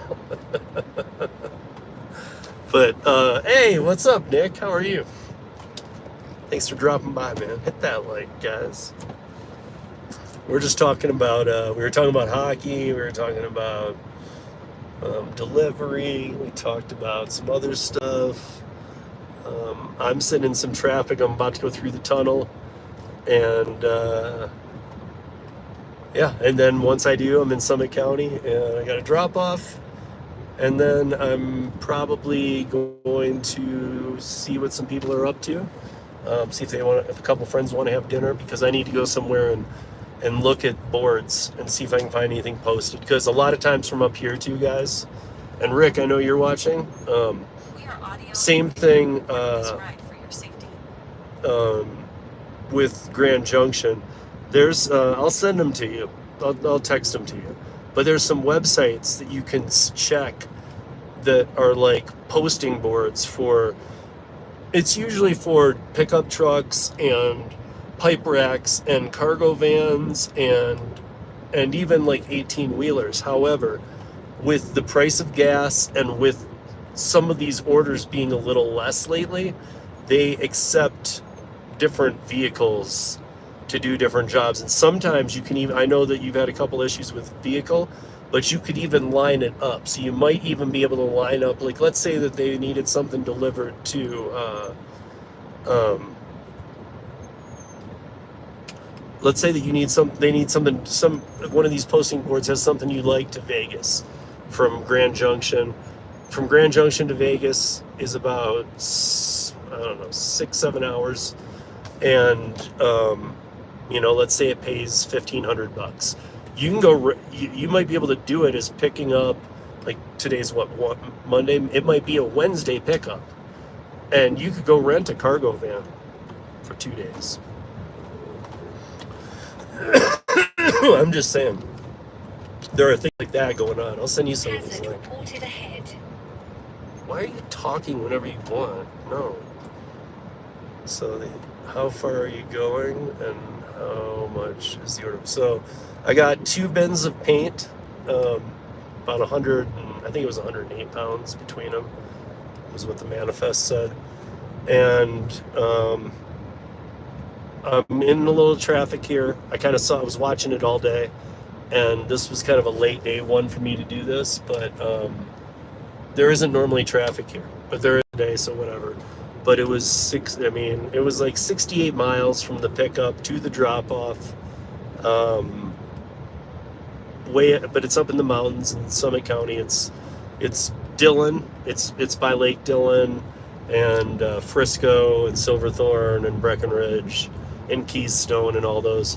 That's Summit County, and so that's where I'm headed. Right when I go through the tunnel up here, I'll be in Summit County, and then the delivery's real close. So it did take a little longer than I wanted, but the payout is $148. So again, without the traffic, I'll be honest with you guys, I'd have done it for a little less. That's just me, though. I am, I've talked, Get Geezer and I, we've talked about this almost every time probably we've talked on a live stream or done a live stream together. We talk about that mileage is your best friend. You guys really got to count that. You do. I don't count it as the full, whatever it is now, 61 or 62%, 62 cents per mile federal to be able to write it off on your taxes. I know that you can write off the whole amount, but I kind of count it as around half, 30, 35 cents. I try and keep it probably at like 30 in my head. That it's an extra, when you're not doing in-town miles, and yes, there's a reason why I feel this way, because if you do in-town deliveries, you're always looking for the shortest trips that pay the best. So your mileage doesn't really, I would be more concerned about the gas you burn and just kind of beating on your car around town, but you're not getting as many miles. When you do this kind of work, all these miles count. So I count 30 cents on every one, almost as income, because I'm gonna be able to write all this off. So, did you reserve this trip yesterday? No, I got this. Did I? I don't think so, because usually the reserves don't come through in the for an afternoon. I mean, they do sometimes, I guess. Maybe I did. I feel like it came through this morning, though. Maybe I saw it last night for like a little pay, and maybe it had a morning pickup, but it still would have been a morning. I don't know what happened. No, I believe I took it today, though.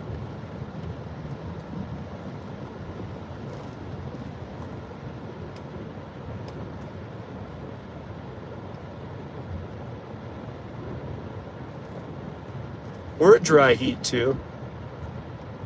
I mean,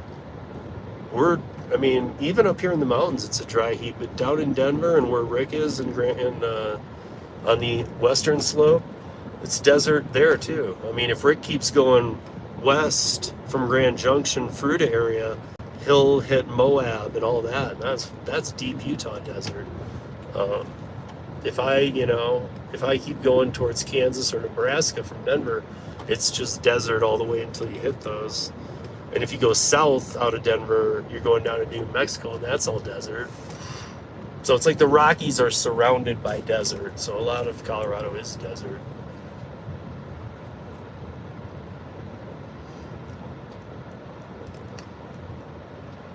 22% humidity.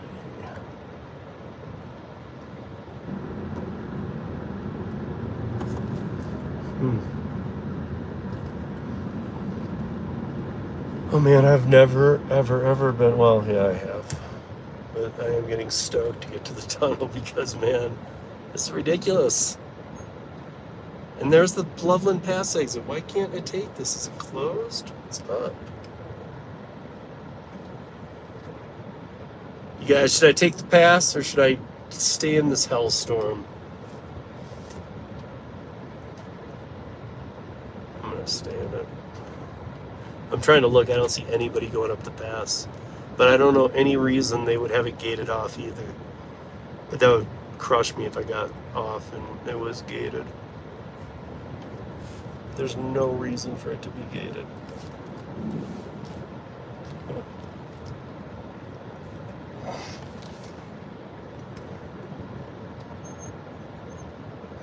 Yeah, I don't know which one's fastest. So if I'm doing routes, I'm trying to do routes, Nick, on like I've done it on Google Maps and Waze and trying to see the different routes, and they're not even showing, oh, somebody's going up on that one.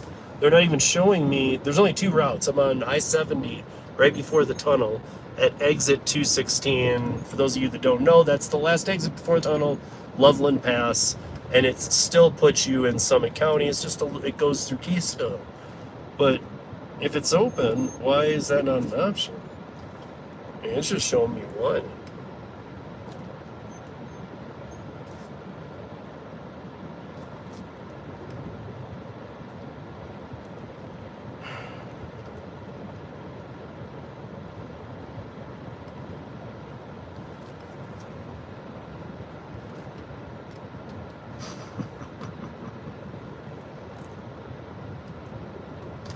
You're in the Dunes area, southern Colorado. Wait, you're down. Where are you? Are you by the Sand Dune National Monument? You mean south of Salida? Or are you like still western slope, like south by like Elma and on your way to, like on the way to Telluride? I thought that's where you were. I thought you were on like between Grand Junction and Telluride, going towards like Ouray and stuff. Wouldn't be the first time, won't be the last. And seriously, there's nothing moving on that. I don't know. I'm doing it. I'm taking the pass, you guys. Woo! I can't do it. I just can't do it. Like the tunnel is right around the corner there, but I just don't trust it. The time kept going up, everything. So I'm taking the high mountain way, and it's gonna be windy, and hopefully it holds a signal, because at the top of this, I'll even stop for a quick second, just a quick second, get out, show you guys, because that is the Continental Divide. That's where I learned how to backcountry snowboard with some people. So the first place I ever did it. But I believe this may even cut off. So if by chance it does, appreciate you all being here. And hopefully if it does, I will try and hold on to it. So stay in there, be some of the people that hold down the fort. And let's see if it flips back on. Because sometimes when I just flip away from it, it pauses. But let's see what it does. Map said 48 minutes? Jesus. So I just switched off to this. I just switched off to Loveland Pass. And Derek knows what I'm doing here instead of the tunnel. Normally when you get to the tunnel, the Loveland Pass exit, it's not even I mean, it's more beautiful to take the pass. If you have fear of heights, it's definitely not recommended, because you will be, there's some areas where there's not guardrails, and there's some deep drops. So any fear of heights would freak you out on this. But if you were on I-70, there would be no reason you would do what I'm doing right now, ever, even in most times of traffic. But like I was just saying, it just kept increasing. I don't know, Derek, there's not even anything happening. Like, I don't even know what that's for, but now my time this is the longer way. You got to go over the Continental Divide, and it's a few more miles, but now it has me getting there in less time. So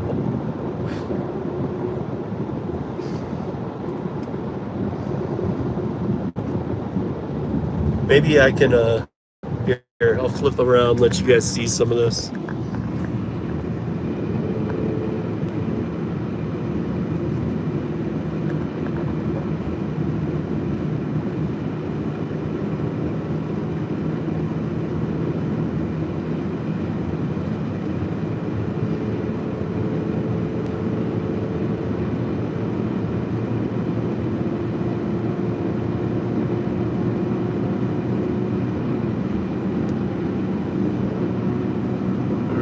All right.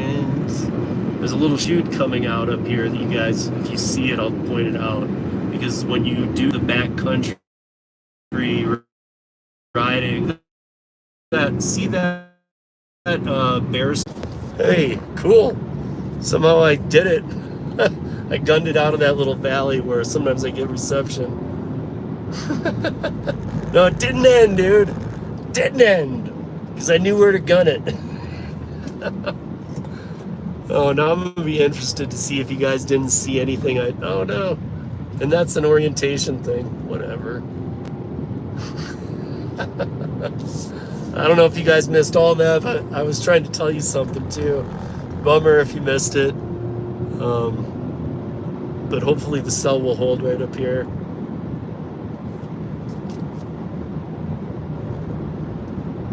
I'm almost to the top of the pass, just so you know.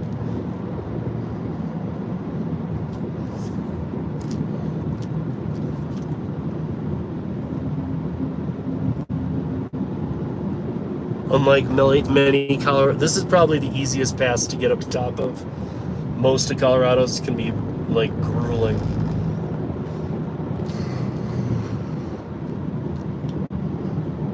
But if I have a good signal at the top, I'm going to show you guys something.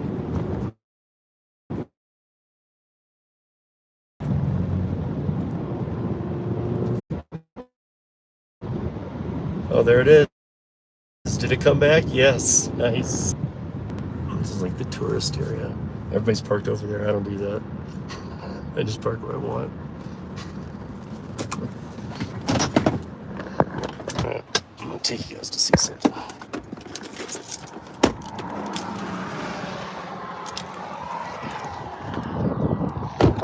Okay, so check this out. Hopefully we still got a signal, yes? This.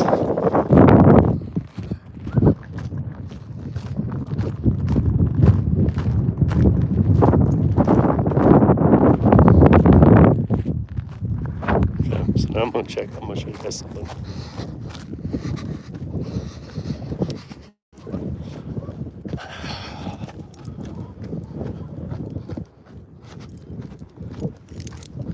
Okay, so in the winter, you got to imagine this little... That peak is sick.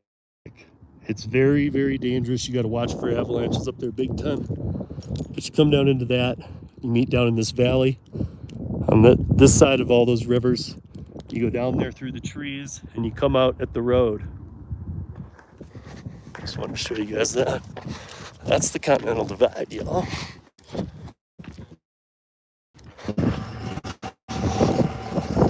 Man, I'm fighting for a signal, huh? All right, well, I'm at the top, so I'm working my way down towards a basin. Hopefully should hold a... Charging cable connected. Recording will continue. Should hold a connection. So on the other side of the Continental Divide is that, which is still the Continental Divide. So it comes across here, crosses the road, but this is the other backside that you can backcountry and do some of these chutes and ride those too. Some of those are even at a resort, oddly. Very extreme, very difficult. Not to be tried by most people.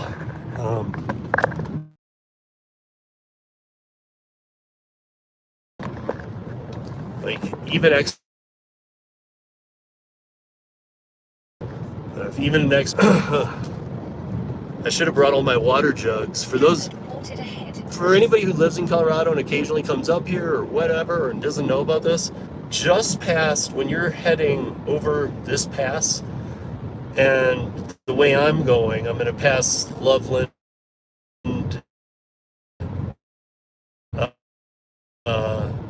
or A Basin will be on the left, and then a couple miles after it on the right, because about 5 miles after it on the same side is Keystone, and that's another resort. But in between the two, about midway, but closer to A Basin, is an artesian spring well where you can come fill all of your waters. It's amazing water. It tastes so good. Like if you get bottled water and stuff like that, because like at least in Denver, surprisingly enough, for the health conscious place we are, we have a lot of water problems that they're trying to fix. A lot of old lead pipes and things like that, especially the older neighborhoods like where Max and I live, like in downtown. And it's very difficult to get it all fixed. It's like a 20-year project. It's ridiculous, but even so, like there, we're supposed to, everything needs to be filtered, or else you need to drink bottled.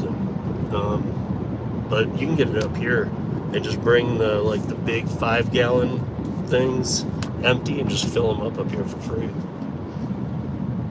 Same thing as in just south of Boulder. There, El Dorado Canyon. You can go to the well there and fill up too. At that one, you're supposed to leave a donation. It just says leave whatever donation you want, fill as many things as you like. Most people for if they do a few gallons, they might throw $1 in, or if they're doing the big ones, they might throw a few. Here, there's nowhere to put money. There's nothing. It's just a place. Usually get there, like when it's snowboard season, we get up there, and there will be like 2 other cars and people filling them, and we'll just wait. It's always some other people, I guess, just getting their water. Cool. Okay, so this is still going, and yeah. By the way, when I looked earlier, when I grabbed this order, now I'm pretty damn sure I got this order today. But when I grabbed this order, when I did the quick look, I also know how long it takes to get up here, but I also did look at the traffic. There was no traffic. It looked exactly how I would have thought. It was like 50 minutes. However, it had that pickup at 3:30, and then I got there at 3:30 and it was gone till, or they weren't ready till 4. I'm going to show you the resort now. Wait, here it is. So this is A Basin. Those brutal mountains up there are the chutes. You can see the switchback there. That's for mountain biking, because they run the lift in the summer. There's the main lift, but they run the lifts up to the top so that you can hook your mountain bike on the back and then come down. Most of the resorts do it. It's pretty wicked. Again, you need to be good at that stuff, but that is a little more forgiving. I would not say to do it here though. If you wanted to take your mountain bike out and go do a resort in Summit County, I'd say go do Keystone, maybe even Breckenridge, but Breckenridge has a little more of the hardcore punks. So you got to be like me. You got to be able to be better than every one of those punks, because some of those 17-year-olds are badasses on snowboards and things like that. But I still get in there as Mr. Old School. They have mad respect for me, because anything they do, I'll do. And like in the trees, forget it. I'll do it better. So yeah, I'll show you the lift runs all the way. Yeah, not only does the lift run up there, but so see over where the lift is and the grass right there, and then it goes to the top, and over the top there's more lifts and stuff. But see those brutal, wicked, the little concave circle off to the side and out with the trees? Well, now it's buried behind the trees, but it'll show in a second. And if you look real close, it looks like those rocks have like veins coming down that concave section. You might see it right here. We'll see. But it looks like almost veins coming down them. It's gone down. but those veins are actually trails that show on the trail map here at A Basin. So if you come, like, here's how grassroots A Basin is. You guys are familiar with Vail, and even if you haven't been there, you're familiar with how like big it is, right? And like you go in, the whole city's based around this resort. This is all of A Basin right here. Has no hotels, nothing. And then down here in the parking lot, it's the most grassroots place you've ever seen for snowboarding and skiing. It's very much a locals place. Like, we throw out lawn chairs and we play summer game. Like, we do like beanbag toss in the winter and all this. Got barbecues going everywhere. It's like at any other resort, they'd be like, "What are you doing? Put that barbecue away. You can't just do that." They hoot, holler, and scream. Here they only have one restaurant, one bar to service the whole mountain. It gets pretty full, so they let it be that way. So it's a very chill locals place. Lots of dogs running around, music playing. It's just lots of fun in the lot too. Quite the scene. So even like if I go ride Keystone, or if I go do some backcountry up here, when I come home, sometimes I go this way because I would stop there for a beer, and also just because often I'd have friends who were up there and finishing their day, and then they'd be barbecuing or whatnot. So it was an easy place to just pull in, catch up with people. Yeah, A Basin's cool, man.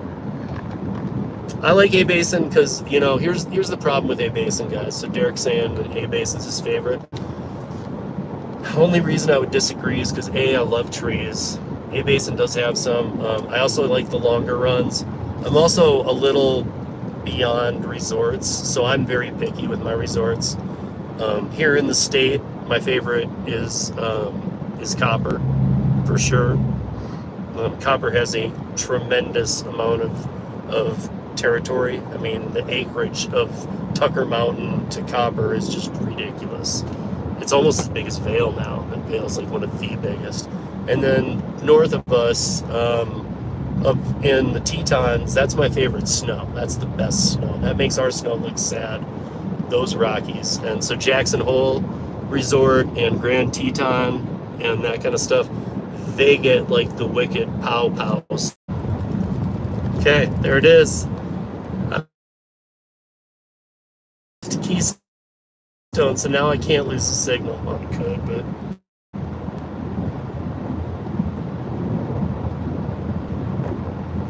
Hey guys, if you've been with me, hit that like button. I know it's been a brutal ending here.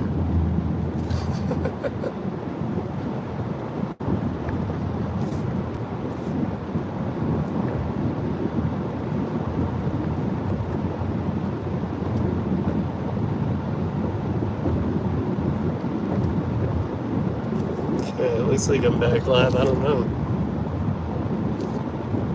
Don't know, guys. But it looks to be live to me, so it looks like I will make the end here.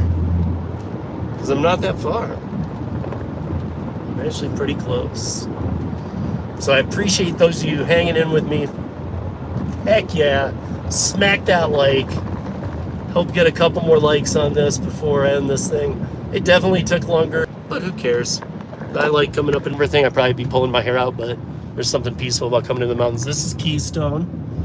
So Keystone is pretty awesome. Keystone, this is just the front mountain. There's 3 mountains at Keystone. The third, all the way in the back, is called the Outback. One of my favorite places to hit trees. And before this stream cut me off, I will tell you guys one thing I was saying was that, like Derek, I love A Basin. One of the places, if you ever come out here though, is that most of it is above the tree line. So on a windy day, look out. You know, wear some very dry, wind-resistant clothing.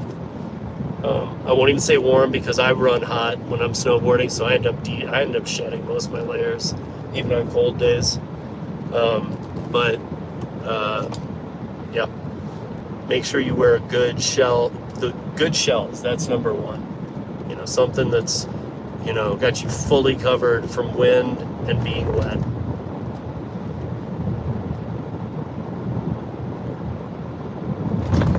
Hey, later, Nick. See you soon, man. I'm almost to my delivery. So you guys made it through with me.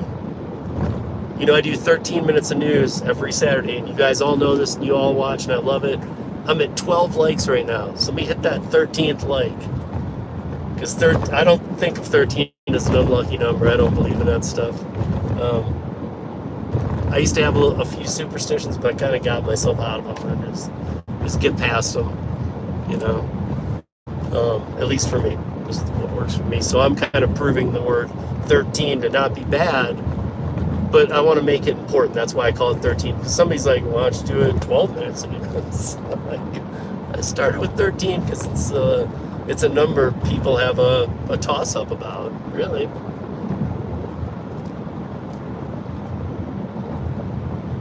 Yeah, 14 now, okay.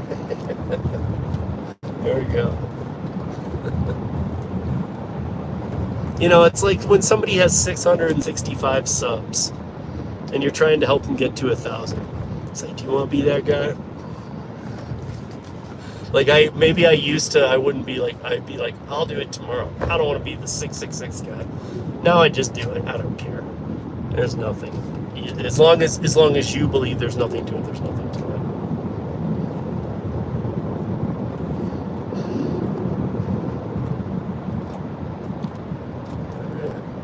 Well, I'm in Summit County. I am very close to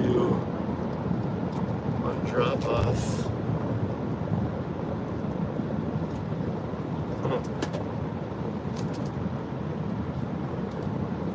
That's what it's supposed to be.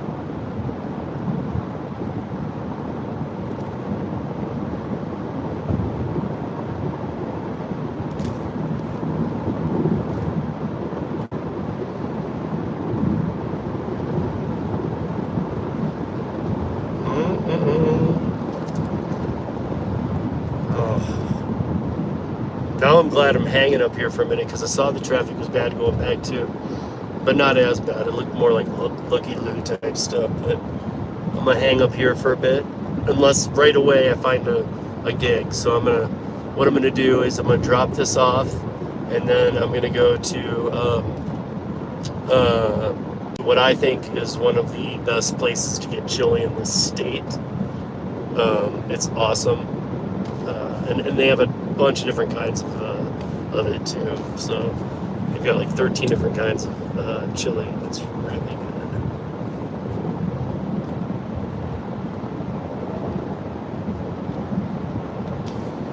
So if you're ever up in Frisco, Colorado, in Summit County, go to the Moose Jaw. It's a bar. They got some wicked chili.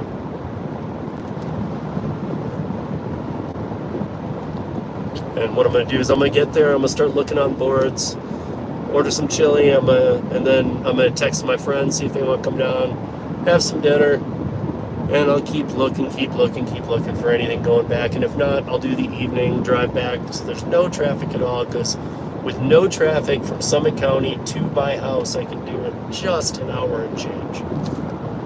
So if I wait till 7:38, no problem. And it gives me time to be up here and maybe find an order, you know.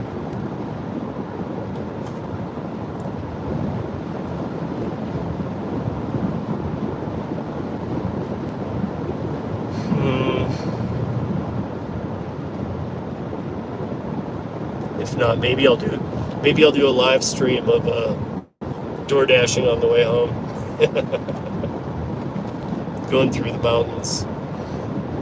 See if I go past any weird spots where they never get anybody to grab their orders. I'll grab it.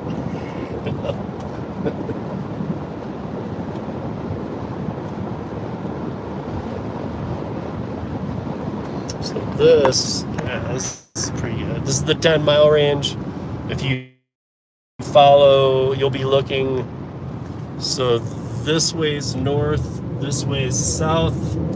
And if you look, that 10-mile range goes from where you see it over there all the way to Breckenridge. It's 10 miles. That's why they call it the 10-mile range.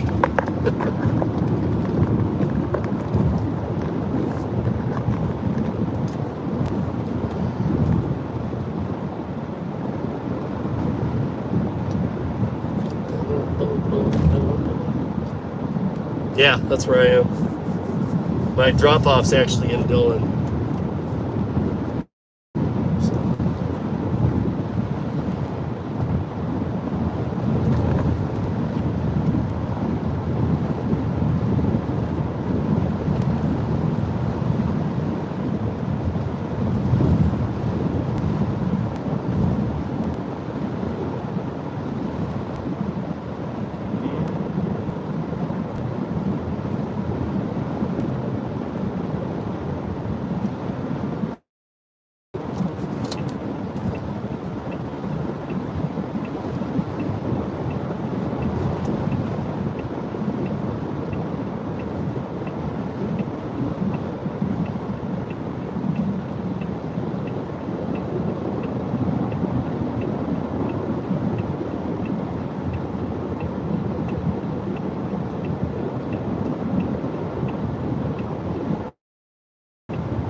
Okay.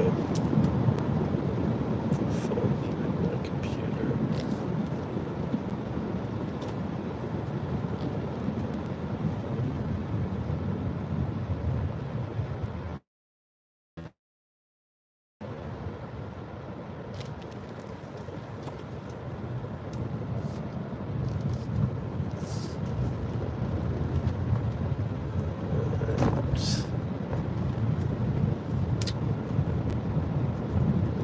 Very close. YouTube is what? YouTube has changed their viewing controls so you no longer have the same controls you had before. What controls were there before? I mean, what could you do that you can't do now? I'm just not impressed with it because I haven't been on YouTube as long as a lot of you guys. I was doing my audio podcast long before, but I just jumped right into StreamYard with the live stuff. And with the non-live stuff, I was recording it in StreamYard or other studio type things, even a couple in Zoom or Drive. Never really even started playing with YouTube Studio until I was doing live Curries. I didn't know that it did much more, to be honest.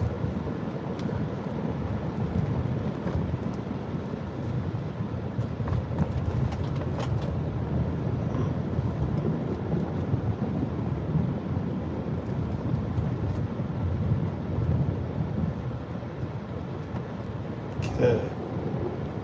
Now, very much, really almost there.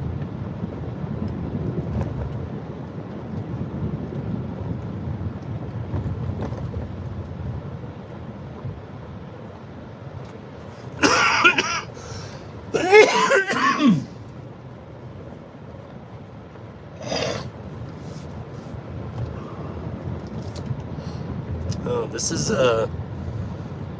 so Derek, you might know this.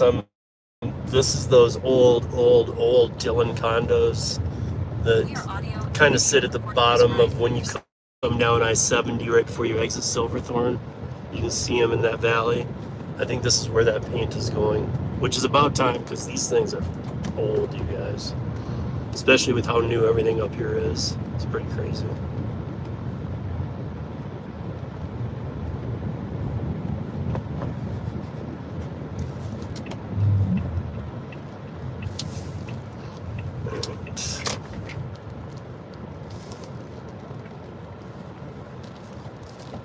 Okay guys, I just gotta unload this, then I'll be right back to see where we're at. Hang on.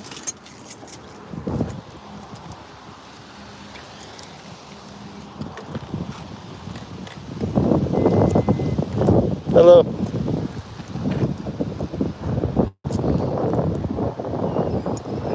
Get me out of Denver, man. I love it. I love being up here. This is my world. This is my country.